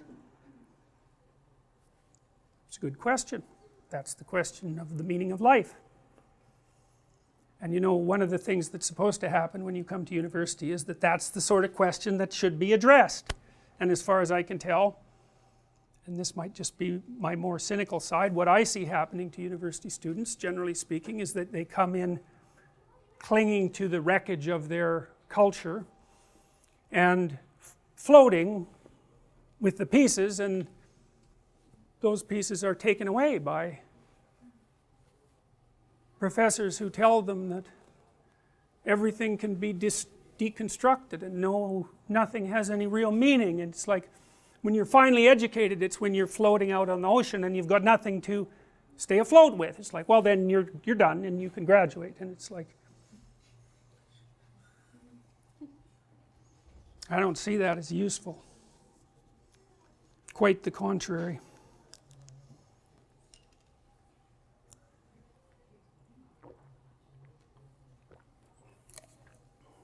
So let me tell you a story.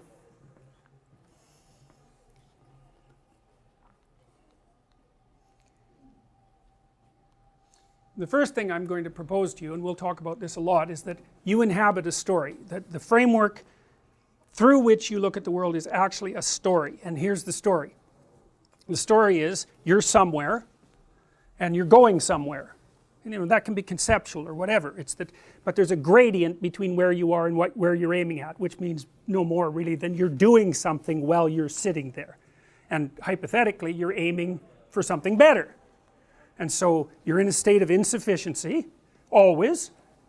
The insufficiencies change, and then you're trying to rectify the insufficiency, and you presume that your current state is less preferable to the state that you're aiming at.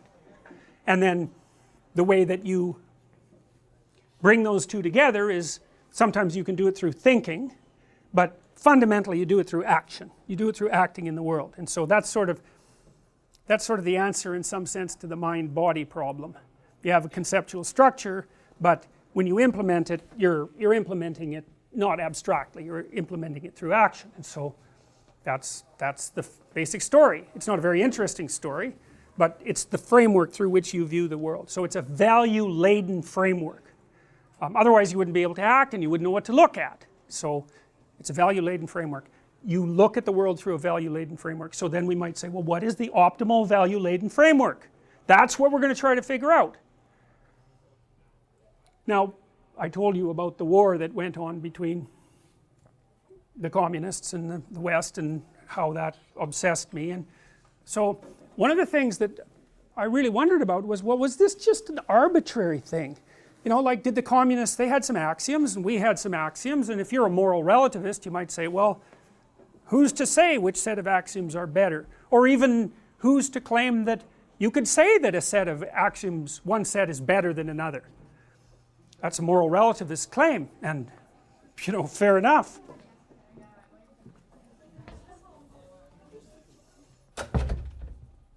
So I thought, well, maybe this is just an arbitrary thing and it's going to be settled by force, because that's how you settle an arbitrary claim between two competing systems where there's no room for negotiation.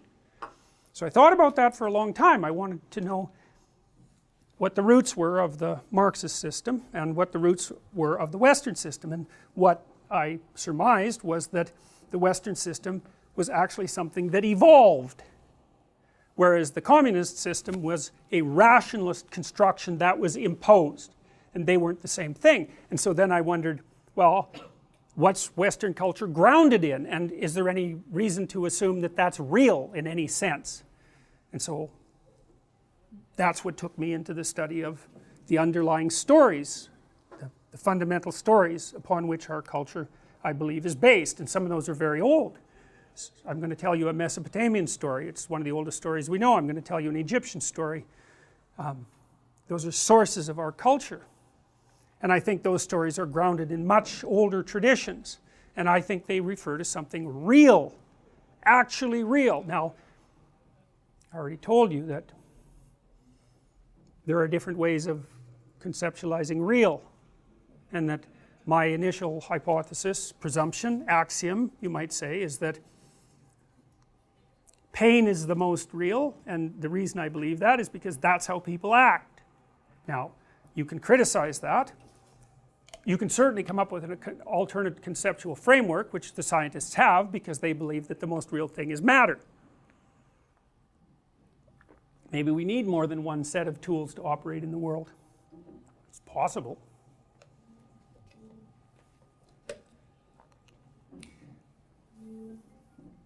So now I want to tell you what I think the fundamental constituent elements are of stories. And one of the things that I hope is that knowing this will make you immunize you against ideology. And the reason, because I believe that ideologies are fragmentary meta-narratives, and they have their power because they're grounded in the meta-narrative, but they only tell part of the story. But they have power because they're grounded in the fundamental narrative. And so here's the fundamental narrative as far as the characters, let's say. And we're going to say that people are prone to characterize the world. We're social primates, we're social cognitive primates, so we tend to see the world through the lens of a social creature. And so, and partly because we're concerned with acting in the world, and the world is mostly other people, then we conceptualize the ground of that structure for action in characterological terms. So the most fundamental reality is chaos. And chaos is what you don't understand at all. You can't even conceptualize it. You come into contact with it in bits and pieces. When the towers fell, when the Twin Towers fell, chaos reigned for a few days. Everyone was shell-shocked. And that was chaos. And chaos is what you experience when your story falls apart. And that's a descent to the underworld. That's chaos. And basically you live in order and chaos. And order is where, when you do what you think you should do, what you want to have happen, happens. That's order. That's explored territory. And chaos is when you do what you're supposed to do to get what you want, and it doesn't happen. And then that place that you're magically in when that happens, that's chaos. And it has different depths. You could say it reaches all the way to hell, and that usually happens when your life falls apart very badly, and you're down in that chaos, and you realize that it was your fault, and that you did something wrong, and that you knew it and you ignored it. That's the worst form of chaos. So there's chaos itself, and then the next thing is fairly straightforward.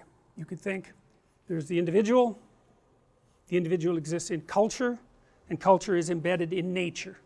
Pretty straightforward. Nature is mother nature for reasons we'll get into, and culture is father culture.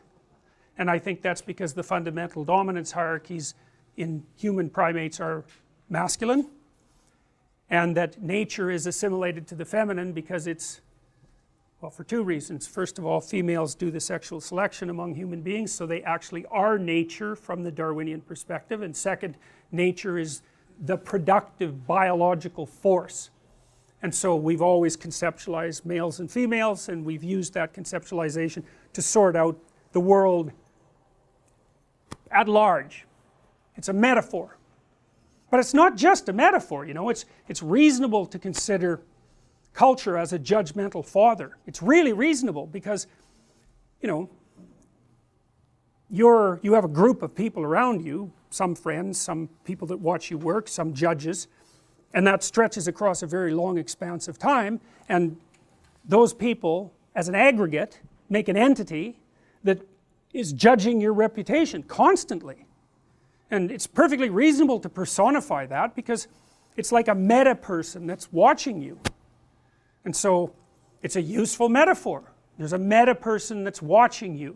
Well, yeah, there is, obviously. So now you could say, well, that's not real. It's like, it's not real the way a scientific truth is real. It's a different kind of real. Well, nature has two elements. It's destructive and creative, obviously.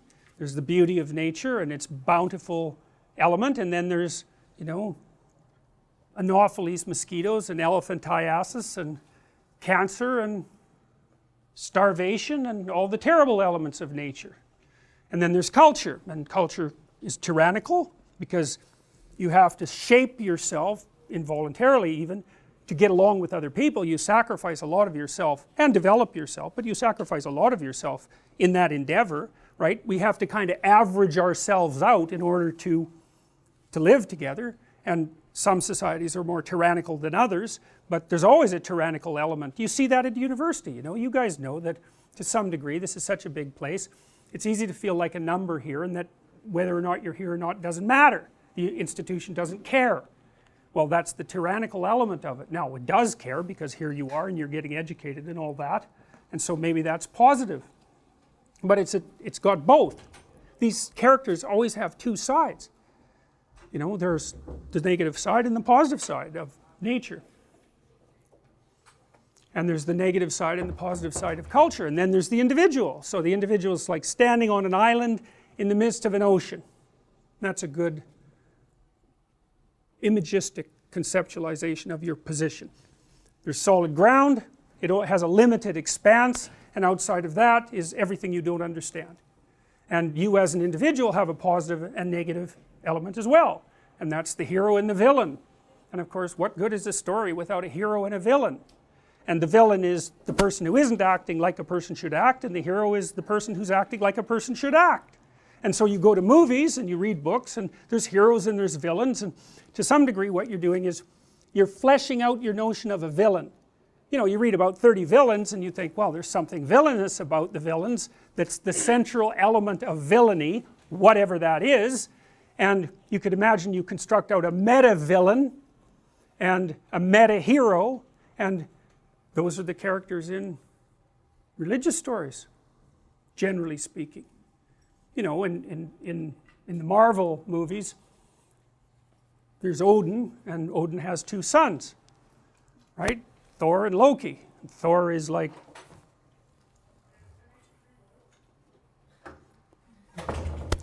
Thor is the world-redeeming hero, and Loki is the trickster who wants to bring everything down.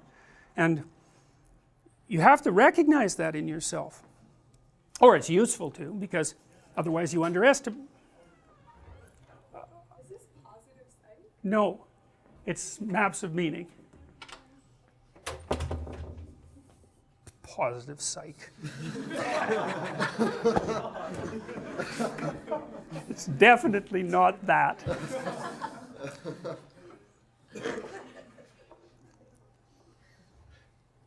Why might you be villainous?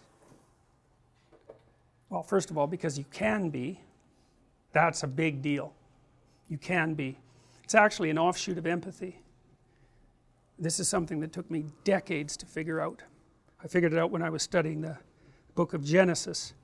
because in the book of Genesis people become self-conscious and they immediately have the knowledge of good and evil, and I just couldn't figure that out. It's like, what the hell's the relationship between that? And then really, I tell you, I thought about that like for 30 years trying to puzzle that out, and then I realized what it was. If you're self-conscious, you can conceptualize yourself as a being. You know that you are, and you know what you're like, and you know what hurts you and what doesn't. And as soon as you know what hurts you, you know what hurts her. And so that's the knowledge of good and evil that comes along with being self-conscious. This is something that distinguishes human beings from every other animal. You know, a lion will eat you, but it doesn't really want to tear you apart slowly just for the fun of it. Well, it eats you, it just wants to eat you, and you know, you could call that evil. It sucks, that's for sure, but animals are beyond good and evil in that sense. But human beings, man, we can aim our malevolence, and we're really good at it, because we can imagine, God, this would hurt, and if it hurts me, man, it's really going to hurt you. So, and you need to know that you're like that, because you are like that.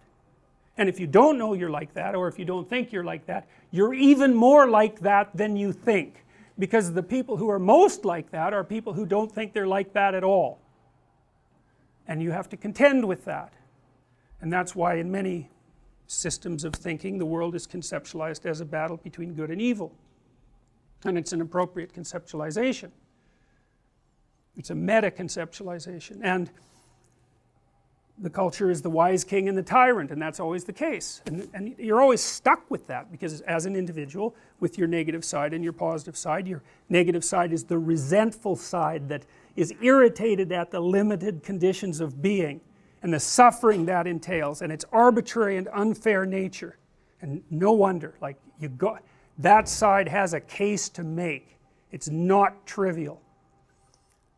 In the Brothers Karamazov, that argument is laid out beautifully. There's a character, Alyosha, who's a monastery novitiate, and not really a sparkling intellect, but a very good person. And he has a brother, Ivan, and Ivan's a vicious genius. And Ivan just takes Alyosha apart, and partly he does that by telling a story about, that Dostoevsky took this from a news story. The news story was that this mother and father had taken their young daughter and locked her in the outhouse overnight when it was like 30 below, and you know, she stayed out there crying and screaming and froze to death. And Ivan basically said to Alyosha, you know, a world in which that could happen should not be. It's a good argument, you know, and you can multiply that by millions of examples.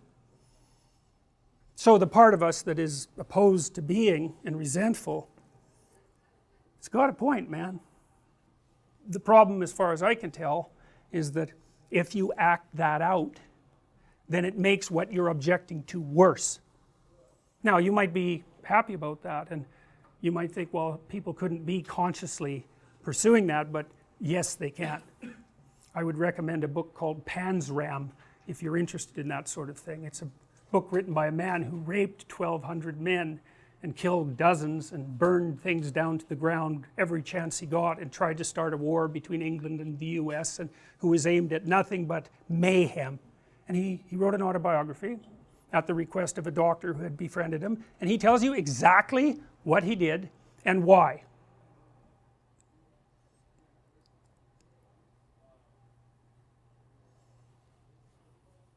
The story. Hero and adversary, order and tyranny, destruction and creation. That's the basic landscape, and outside of that, chaos. And so let's take a break. Here's another way of looking at this idea. The individual is the person who pays attention and explores and masters, or who looks away. And the person inhabits an explored territory, and this is unexplored territory. And so wherever you go, there's you, and the two halves of you that you have to contend with. And wherever you are with people, there's the society with its tyrannical and beneficial nature, and the society in some sense is that match between what you're doing and what's happening. It's really important to get that right. And then unexplored territory, that's wherever and whenever what you're doing stops working.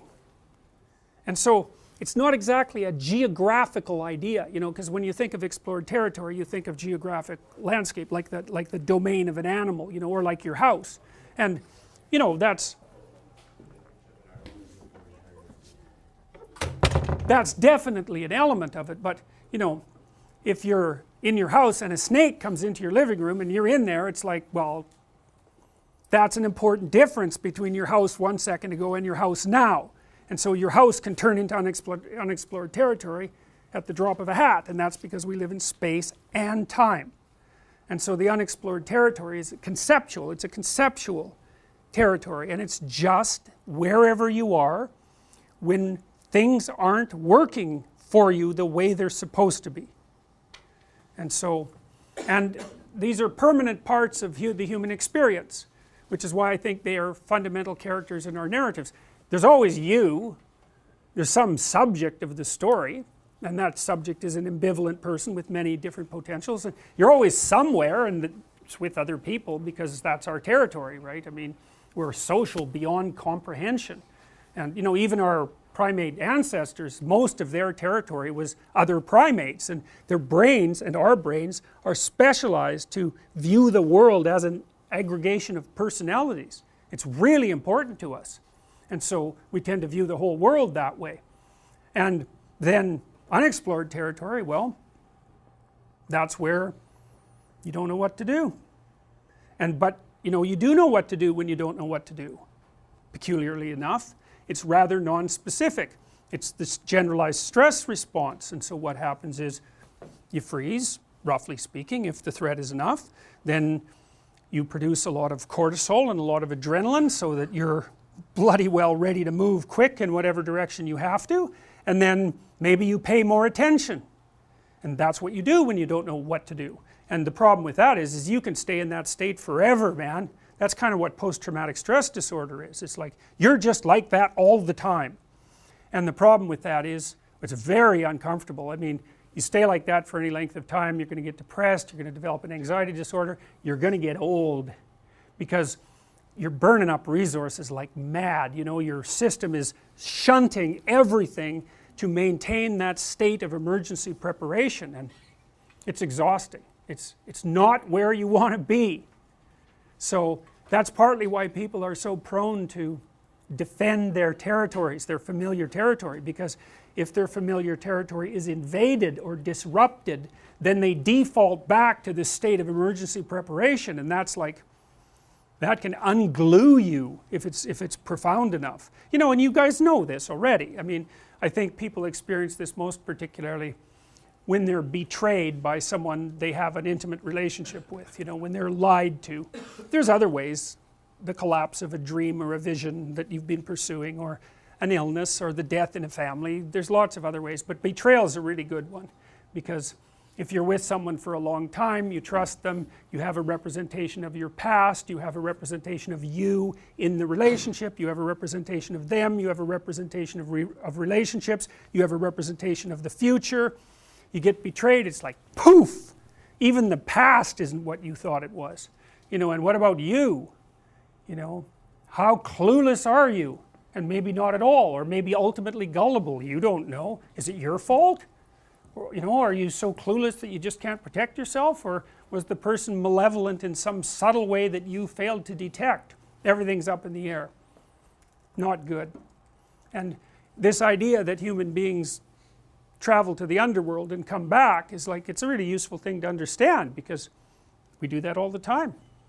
Whenever we fail, it's like whoop, down into the underworld for a while where everything's in chaos, and then maybe we sort ourselves out and bang, we're back up. And so one way of conceptualizing yourself is not as order and as not as chaos, but as the thing that traverses between the two domains. and that I would say is the mythological hero.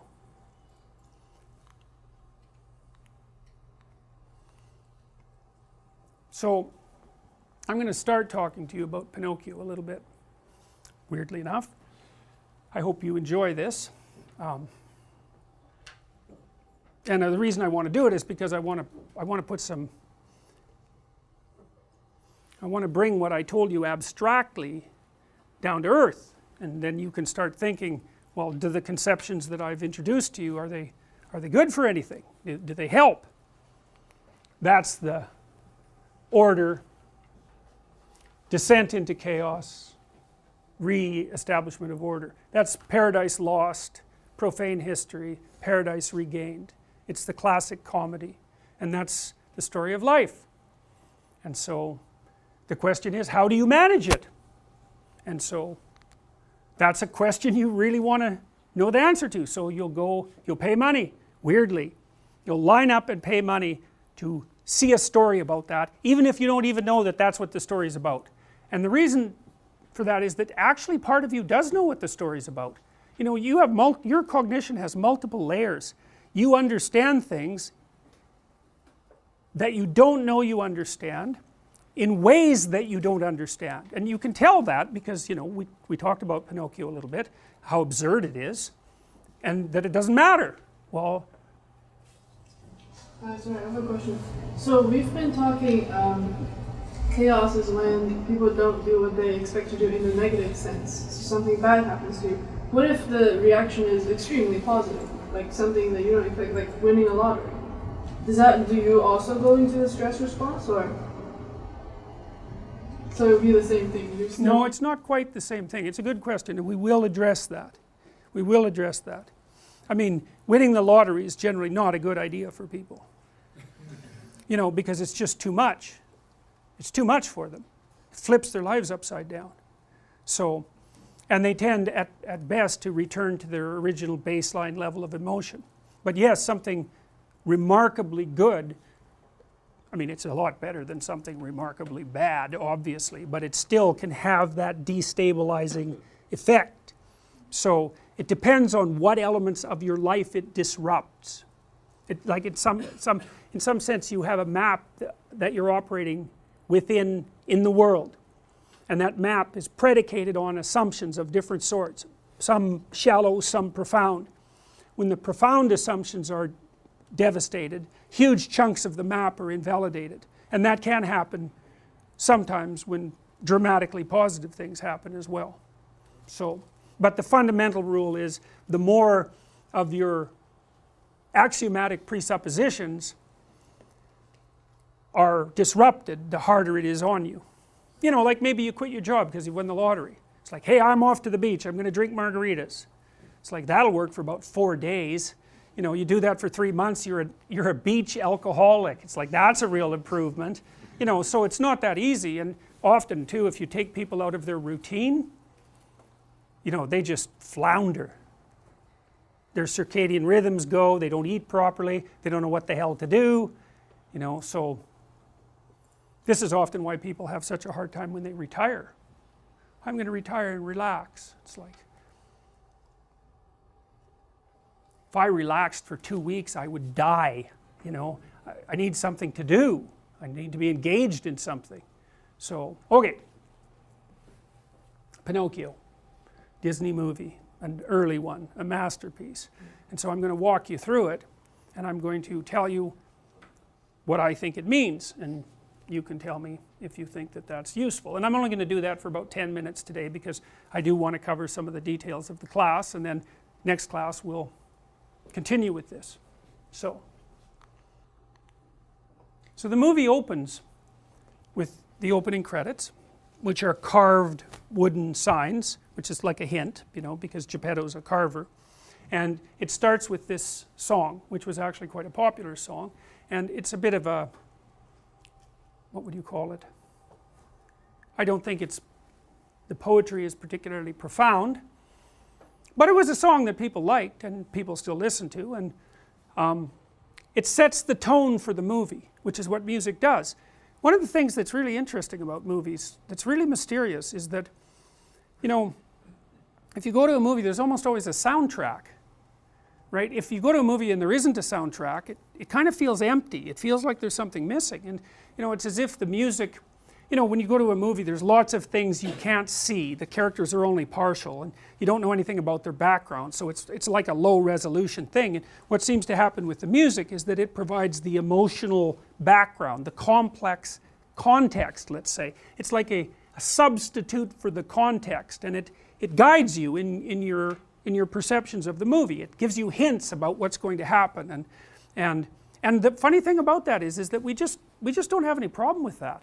You know, it's like, yeah, of course a movie has a soundtrack, and of course when there's a dramatic scene the music gets dramatic, but that doesn't happen in real life, so you'd wonder why we would accept it in a movie. And I think it's partly because we're willing to accept the amplification of reality that constitutes a movie. And in fact we find that compelling, and music is one of the things that does that amplification, the dramatization, and that's acceptable to us. This song I find quite interesting, so I'm going to take it apart quite a bit. In some sense I feel foolish doing it, because it's, you know, it's a childish song in some ways, but that's okay. When you wish upon a star, makes no difference who you are. Well, okay, there's some mysteries there. People wish upon stars, that's like a little ritual, right? Why do they do that? Well, and what exactly is a star? That's another question, because there are stars that shine in the heavens, and there are people who are stars. And so, why are people stars? Well, they're usually famous people, right? They're people who attract a lot of attention, and maybe they're people who have a lot of talent. That's another possibility. Maybe they're models. I don't mean, you know, clothing models, although sometimes they are, but they're models for emulation. That's what being a star means. That's why People magazine is full of stars. It's like they're like heroes brought to earth, and of course you know nothing about them. All you know is their public persona, and of course they're usually very attractive, and so that allows you to project upon them all the things that would go along with ideal humanity. And so they're stars. But still, why stars? Well, stars beckon in the darkness, right? And they're otherworldly. That's the thing that's cool. They're not of this earth. And I mean that technically, because obviously they're not of this earth, but I also mean it phenomenologically. I mean it as an element of human experience. So most of you are urban, and so you've not had the experience of, perhaps, of the full night sky, you know, and that's really too bad, because the full night sky is one of those experiences that actually induces awe naturally, you know. And no wonder you look up there and there's just stars everywhere, right? You're looking at the edge of the galaxy. That's the Milky Way, right? It's the edge of the galaxy. It's like, wow, there's the edge of the galaxy, and there's just so many of them, and it's such an expanse. You're looking into infinity. You're looking into the unknown. You're looking beyond yourself, that's for sure. And you know, that produces a sense of awe in people, like looking at the Grand Canyon or something like that.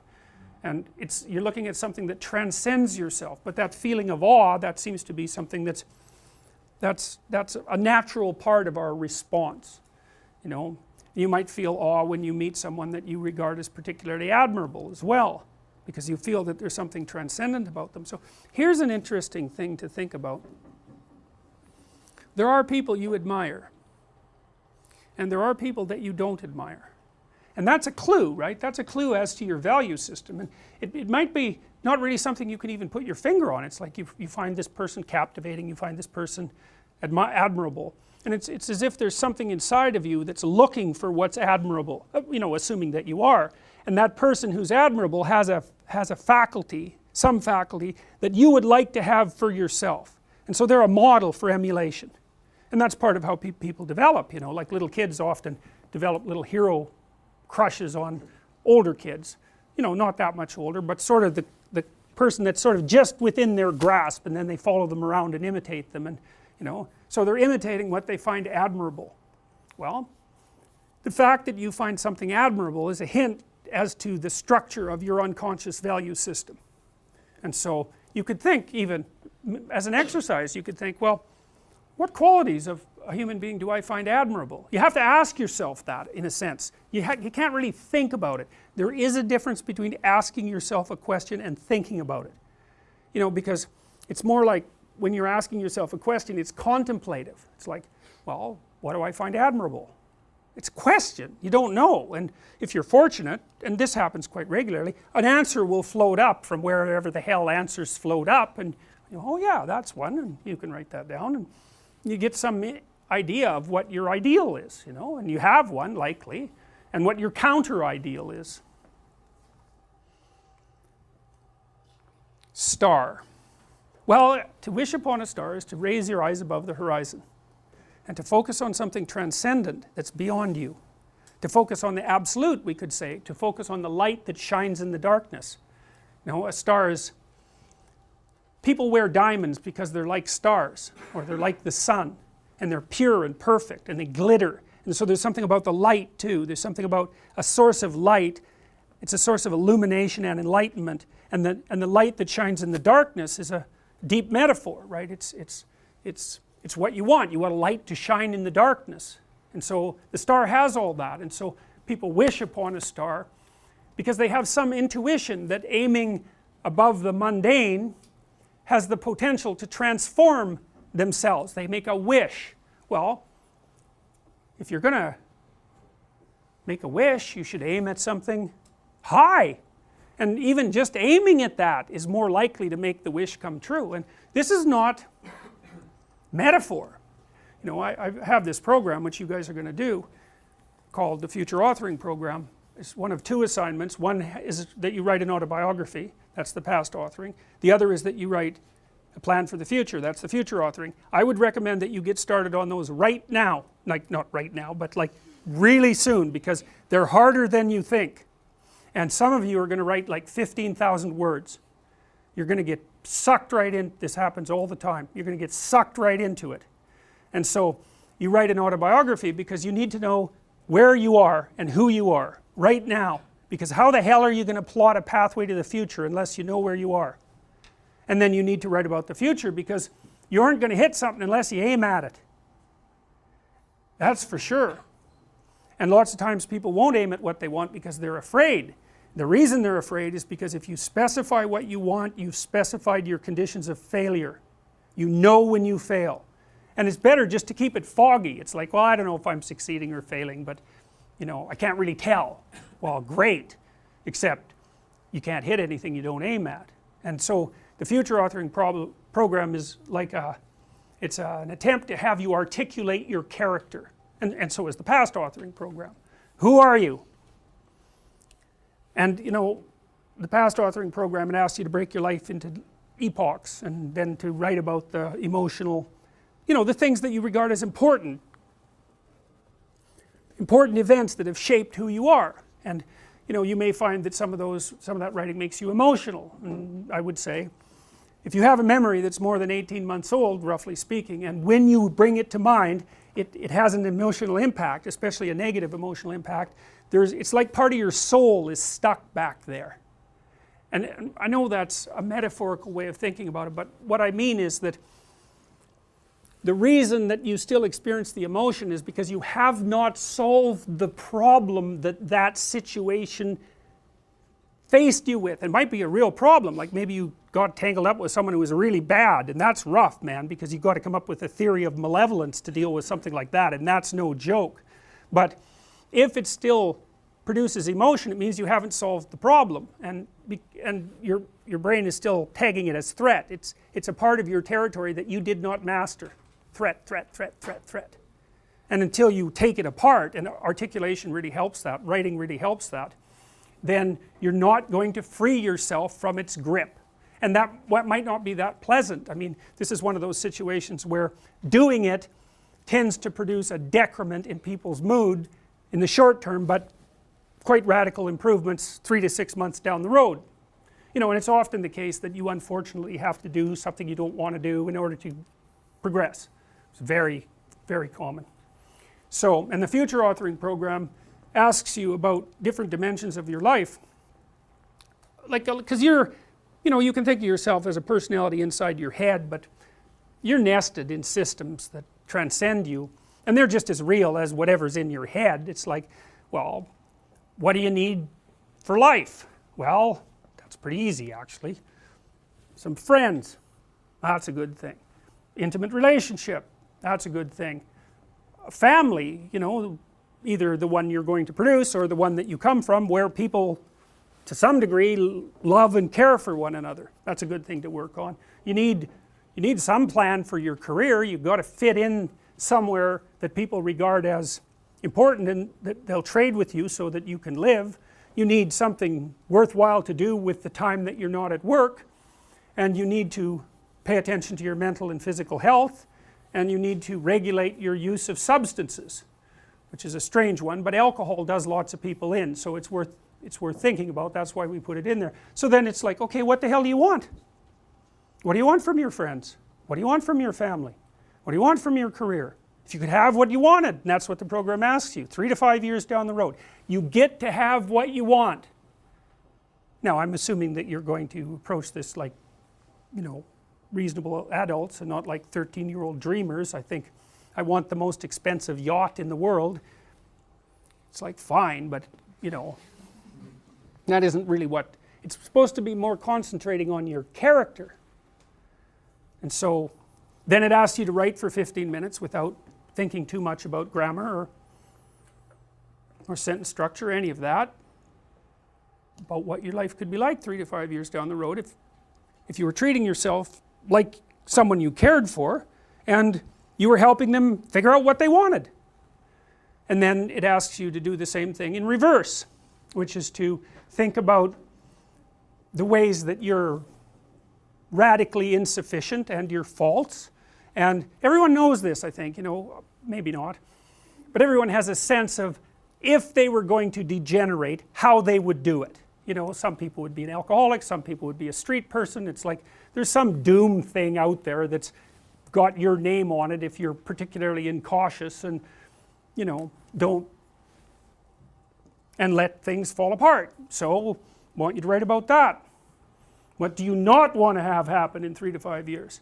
And there's psychological reasons for this. One is, if you have something to aim for, that's a source of positive emotion, because your positive emotion is mostly generated by evidence that you're moving towards something that you value. It's not generated so much by accomplishing something, because when you accomplish something, you're just left with the problem of whatever you're going to do next. So you graduate from university, it's like, you know, hooray, one day you're at the peak of your undergraduate university career, the next day you're unemployed and looking for a bad job at Starbucks. So, you know, well, you see what I mean. It's, you know, it's that, you know, one problem that you solve is replaced by another problem, and so the idea that you're going to be happy when you solve all your problems is like, haha, good luck with that theory.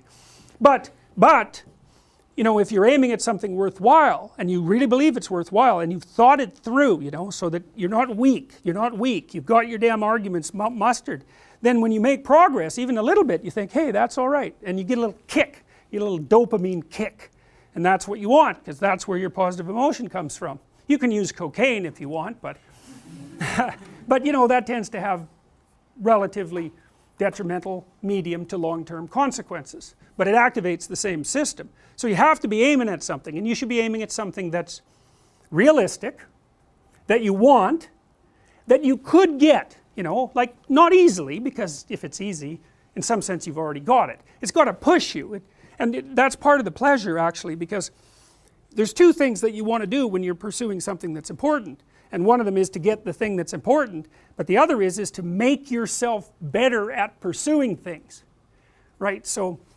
you can get both of those at the same time.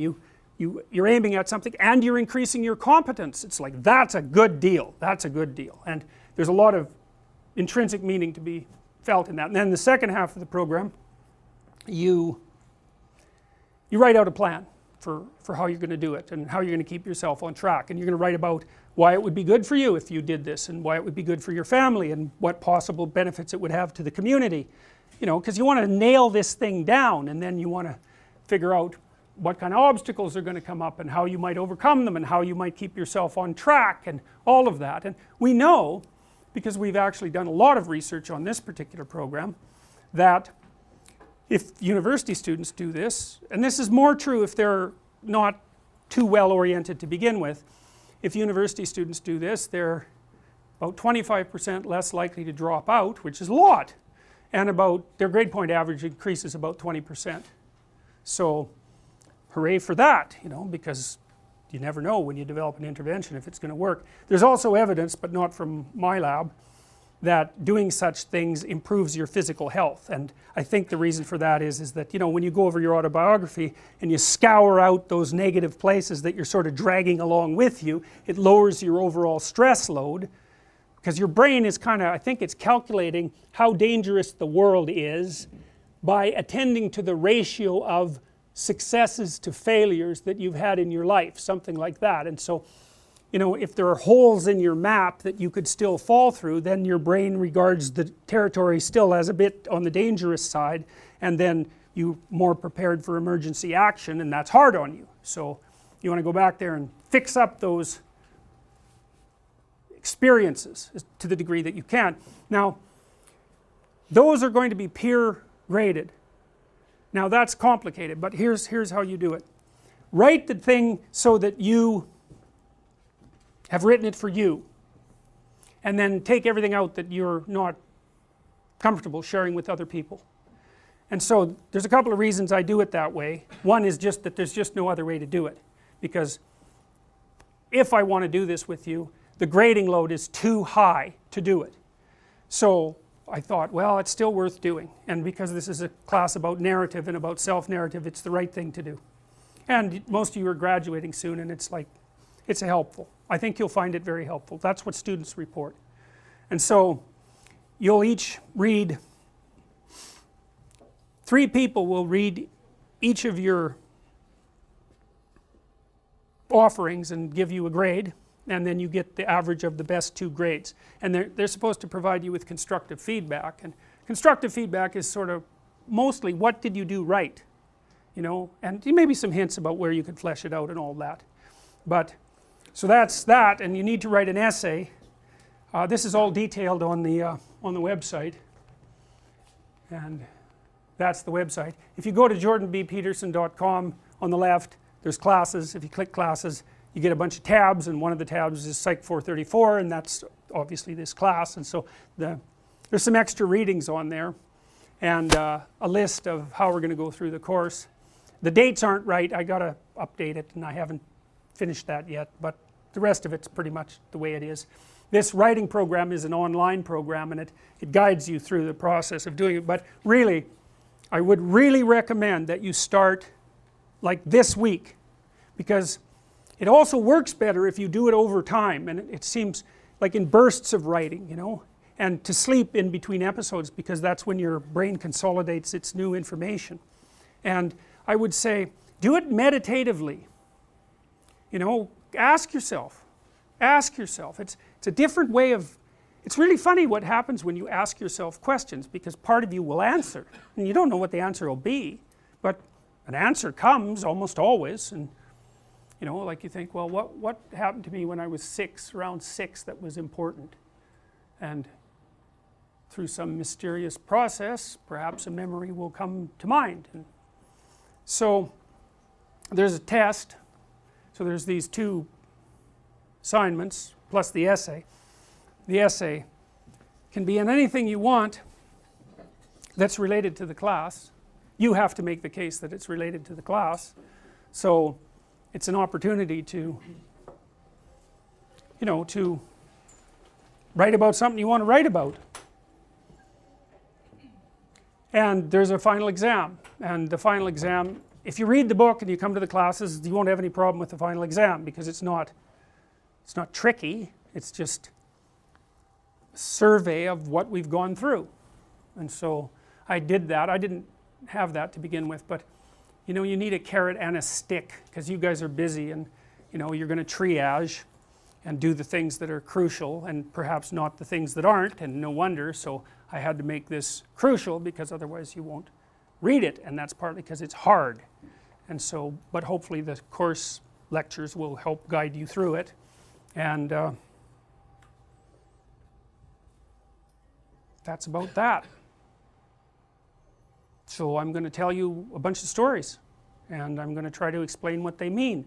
And what I hope will happen is that the world of narrative will open up for you, and that, and like I found that incredibly useful. It's incredibly useful to understand these things. It situates you better, and it also helps you see. What people tell me about this course frequently is that it's something like that they already knew what I'm telling them, but they didn't know that they knew it. So it makes sense, it clicks, and you know, to me what that means is that you have the information represented in you in action, like in your procedures, in your habits, and in your perceptual structures. It's implicit, it's the implicit you. And then I can articulate in part what that implicit you is, and it fits, click, oh yeah, that's what I'm like, that's what people are like, that's what people are like. And so, well, if any of that happened today during this lecture to you, well then that's a good sign that you might, you know, benefit from the course. And if it didn't, well, you could try one more lecture and see what happens. But you know, this is sort of what the course is like, and if that's what you want, then this is where you get it. Good to see all of you, and I guess we're done, right?